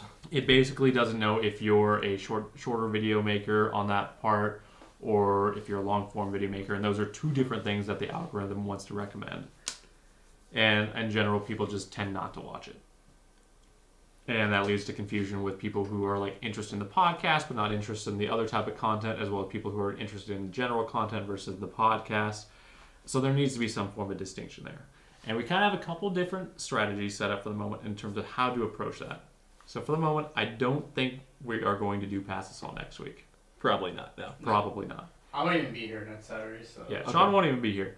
Or at least, correction, we probably won't even do it on this given platform. Mm-hmm. There are given options for us, though. We can take it to Twitch, because Twitch is better for streaming. That's just Yes. that is just factual, objective statement. So you're telling me we're getting a hot tub? No. Damn it. Okay. If we went to Twitch and got something crazy like 10,000 subscribers, we would do a Fast Assault hot tub thing. I would almost want that But that's subscribers, people paying for the service. That seems chill AF though. Just talking about tech news in a hot tub. Yeah, it would Have be. have a drink or something. I don't know if I could chill in a hot tub for like an hour or two though. No, That's that'd the be hard part. that'd be a bit difficult. Or the thing that we also might want to take to approach to is Pass the Salt as its own channel.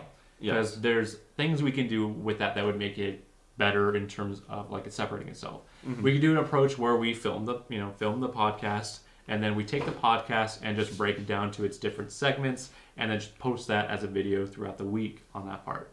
That has been proven to work as a good strategy if you want to do podcasting as the main focus, because if they don't tune in for the live thing, understandable, but they're able to do easier bite-sized chunks of the podcast, and that's easy for us to segment out because we talk about 6 different segments or 6 different topics, more or less, and then the water cooler combos on that piece. So that would be another approach we wish to take for it. It's not going to be happening on this channel though. Yeah. So either which way, it's like we still want to. So in short, we want to continue some sort of live interaction with you guys, whether or not Because it's like, amazing. Yes, it is. It's Yeah, awesome. it was a lot of fun. Yeah. So whether or not it's like this podcast or some other like streamer, the thing is, it just has to be moved off the main channel. Yeah. And we're still evaluating the best way to move it off the main channel. Correct. And for the moment, right now, just probably be easiest hosting it either on Twitch or a second channel. We at least have made a Twitch channel for Tech for Thoughts, so you could find that if you wish to venture onto that platform. Still under construction though. Yeah, it's still in the making, so don't expect it to be very polished for the moment, but you would expect the same content on that piece. And as well, that would allow us to reach a better audience who enjoys more long-form content. It also allows a little bit more flexibility with what we're able to talk about. Yeah. Oleander says, I vote moving to Twitch mainly because I like using the Kappa emote to know if I'm saying something that's supposed to be taken as a joke. That is also That's fair enough. Yeah, and that's the thing, at least with YouTube in comparison.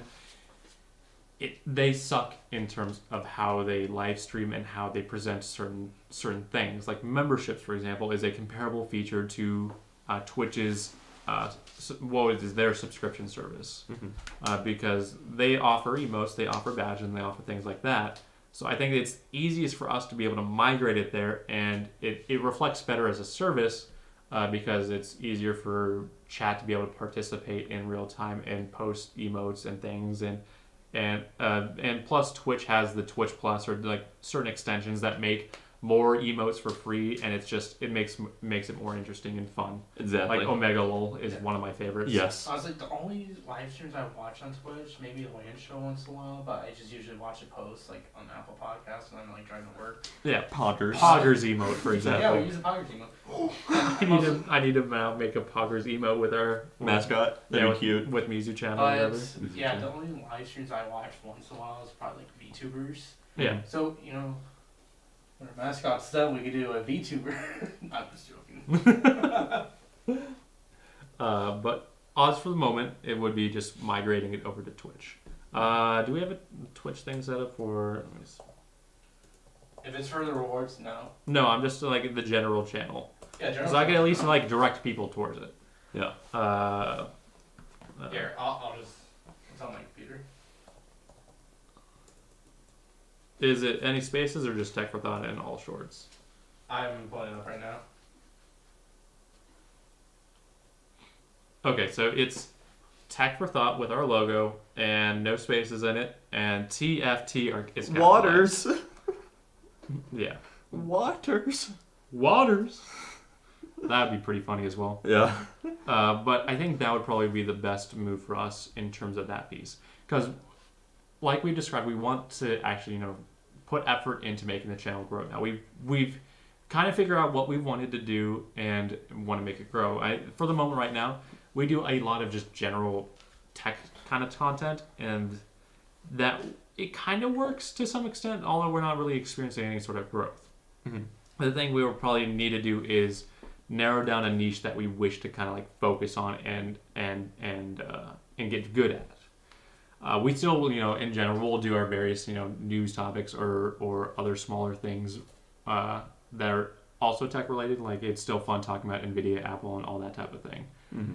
But I think what we described in terms of a main focus will at least be like talking about like PC peripherals to help the channel grow and get an established base for the channel and get an audience, and then we can start introducing back the other various forms of things.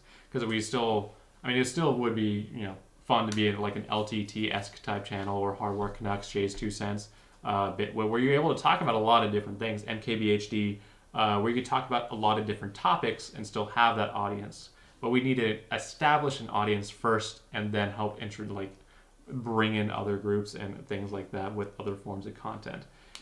We just don't have, outside of the few of you who are tuning in live right now, we just don't typically have that audience. Mm-hmm. So that, in terms of things that if you wish to help, honestly, when we post a video, watch it, like it, comment. If you can comment things too, in terms of things we've done good, things we did bad in the video, stuff like that is much appreciated. Yes, that helps us out a lot. Yeah. And also helps the algorithm a lot too. Yeah, and as you would imagine, it does help the algorithm to help spread it to other people because it goes, oh, these people are interested in watching it. They also might like watching it as well, and things like that. So, yeah, that's the idea there. And in terms of the approach we wish to take with the channel, we're still going to be the very meme-esque type channel and jokes and whatnot. Yes, the character isn't changing. No, the character isn't changing. It's going to be more focused in terms of what we do to help build an audience for the moment. Because right now, as you can see, if you've looked back at all our numbers, we just ain't growing right now. Yeah. Bad things, like the water cooler still don't have a real water judge. They'll be fixed soon. Yeah. Should we do that Maybe. before we film the next video? Maybe, yeah. That'd probably be the best. Grab it tomorrow or something. Yeah. Okay. We could film the video today. With the new edition. Okay. Huh? We have stuff to do tonight. Oh, that's true. Yeah. A new addition to the family. Well, we'll at least plan out the video on that part then. Yeah. Because that's also one thing we want to get better at is just producing better content. Yes. Because at least if we have a vision of what we want to do, then it'll be easier to make that happen if we sit down and plan out our things. Because we're decent at it. We kind of get some views, but it's not. We don't produce the best numbers. We get like 30 to 40 views a video. I would prefer to see it a couple hundred views a video as our next milestone. At least 10 times what we do right now. So this is basically what the Twitch looks like right now. It's very under construction. It's blank as fuck. But yeah. Go ahead if you want to still see us live and whatnot. Go ahead. Just follow on Twitch if you have an account. That's what Twitch's UI looks like now for channels? Wow. Yeah. To be fair, it's also because we haven't adjusted anything. Okay. Look, most recommended thing. Amaranth. Hot top stream. Hell yeah. We can't show that on our stream. We can't show that on our stream. Changed it. Okay. He changed it. Oh, okay. He changed I couldn't it. see because the camera. Jesus Christ.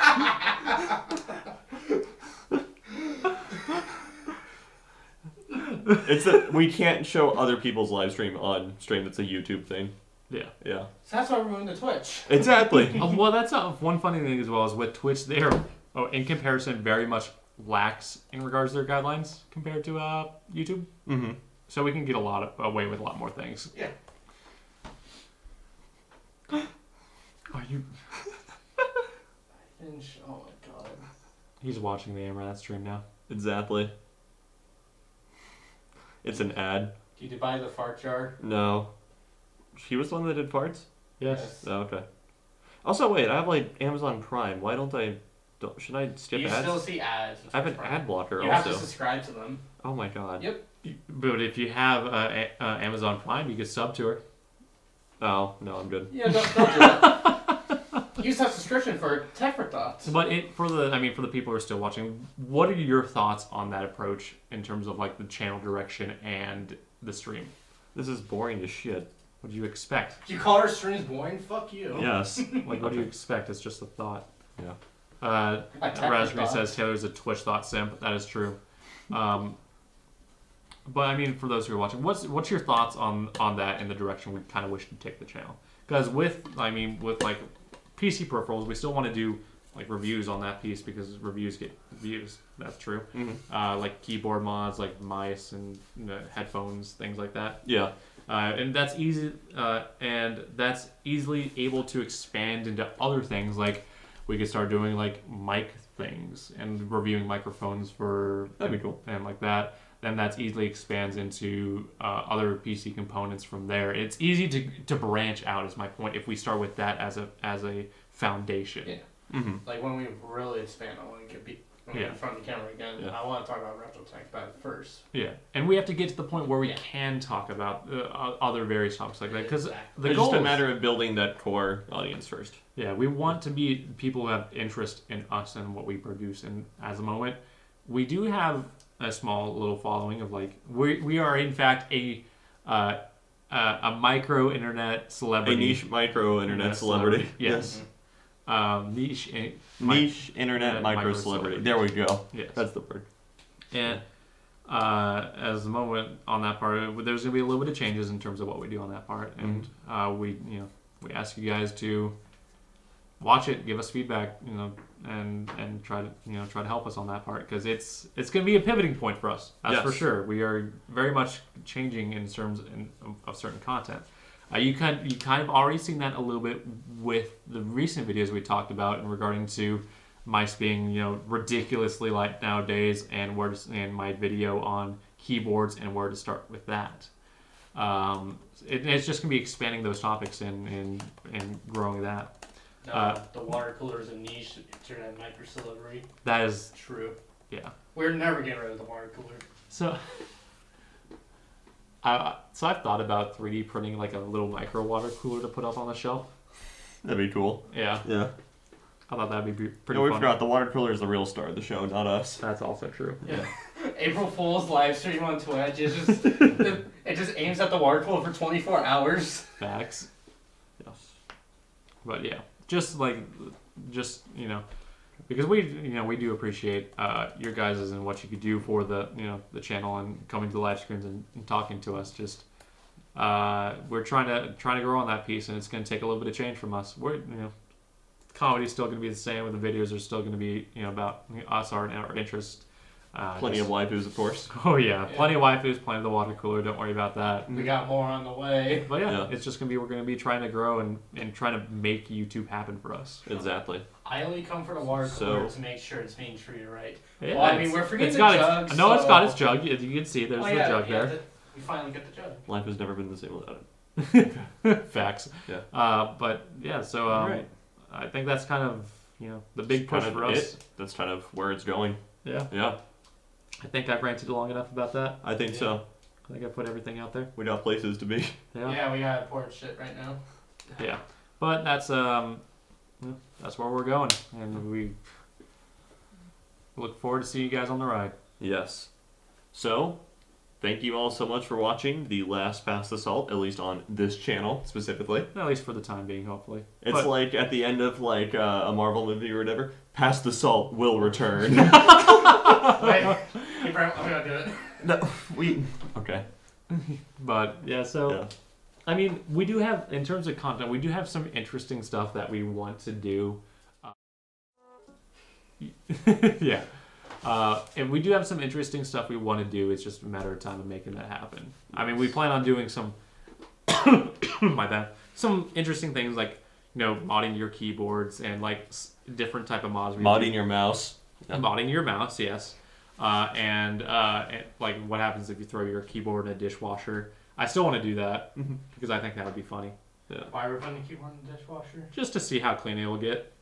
YOLO. Pretty much. All right. Honestly, my concept for the video is like all along with the keyboard that I have up on the wall right now, lightly coating it in like flour or like I don't want to do cornstarch because I'm afraid that just sticks to it more when it gets wet. Do flour. But like lightly coating it in flour, throwing it in the dishwasher and see how it turns out. And of course, after 24 hours after it dries, testing it to prove that it would work. Yeah, things like that. When or if you get big enough for fan mail, I hope you like a kawaii water cooler amigurumi. That would be pretty cool. Little. Oh yeah, that would be super cool. I honestly, that would be one thing. Is like that'd be awesome. We plan on keeping the shelf and whatnot, so like little cool things like that to add to it would be so awesome. Yeah. The keyboard vid was pretty dope. Thank you. That was our favorite intro. Yeah, so we're like that's what the type of approach we wish to take is making that type of content. And I thought the video turned out pretty cool. It turned out very well. We spent better part of 2 weeks making it, to be honest. Just more in terms of because we had issues with filming the B-roll because that itself took 3 hours. Mm-hmm. And then the course of editing it, which took me the better part of probably like 2 days. 2 days because I'm not a fast editor by any means. I'm too particular about what I want to do with particular things and making things work. Mm-hmm. So I'll sit there for like 30 minutes trying to edit like 3 seconds worth of footage. Yeah. I think my record is 46 minutes in one of the old Past Assault videos. Nice. When I tried to figure out like the aesthetic filter. Like making it look like old VHS footage. Mm-hmm. I spent like 46 minutes learning how to do that and making it work. Give me 2 minutes, I can do it. Yeah, well, I was hunting for a video to show me how to do it. Yeah. But it's like, But it's just, we need to grow, and we're definitely going to try to get better at editing on that part and everything as a whole. I think definitely be cool is taking our mascot, incorporating her into the thumbnails. Yes, that'll be cool. I think that'd be cool. Like, there's a channel, Hippioteca, or Hippotech. I keep saying Tekka. Yeah. He's a big keyboard channel, and he uses his mascot quite a bit in the thumbnails. It's cool. It's a little hippo. Yeah, a little hippo. Yeah. Hippotech. Okay. Are you? I think I'm done now. Okay. I'm just, final thing is just, make sure to like and comment on the videos. We'd love to see your feedback and your pointers, what you like, what you didn't like, and grow with you guys. Yes, that'd be awesome. So we hope to see you guys on whatever ends up happening with Past Assault. Tune into whenever that's Twitch will be. I'm sure we'll probably have an update. Yeah, we'll be active in the community posts on YouTube. Definitely. So if you want updates for what's happening with Past Assault, make sure you're checking out all the community posts that we're doing. Yep. So definitely the community posts or the social medias. Definitely the community posts because that's just the easiest for us. Mm-hmm. You know what's real quick? You know what's fascinating? Oh my god, here we go. I was gonna say no. It's a small note. Yeah. Community posts, shorts, and live streams and videos. Yeah. Each have their own separate algorithms. Yeah, that makes sense. Yeah. And there are certain people on YouTube who are only popular just based off their community posts. Yeah. It's so weird. I follow a couple of those people. I do too, but it just to me it's weird. Yeah. It's like that's not what YouTube is. No. But it's because YouTube's trying to be better with like TikTok and whatnot. And, yeah. So. And, hey, I'm happy that they're growing with like they have competition to some extent, so they're growing in that piece. So I appreciate that. Okay, now I'm done. Okay, all right. All right. Well, thank you all so much for watching, and we will see you guys next time, wherever that may be. Twitch. Yes. See you guys.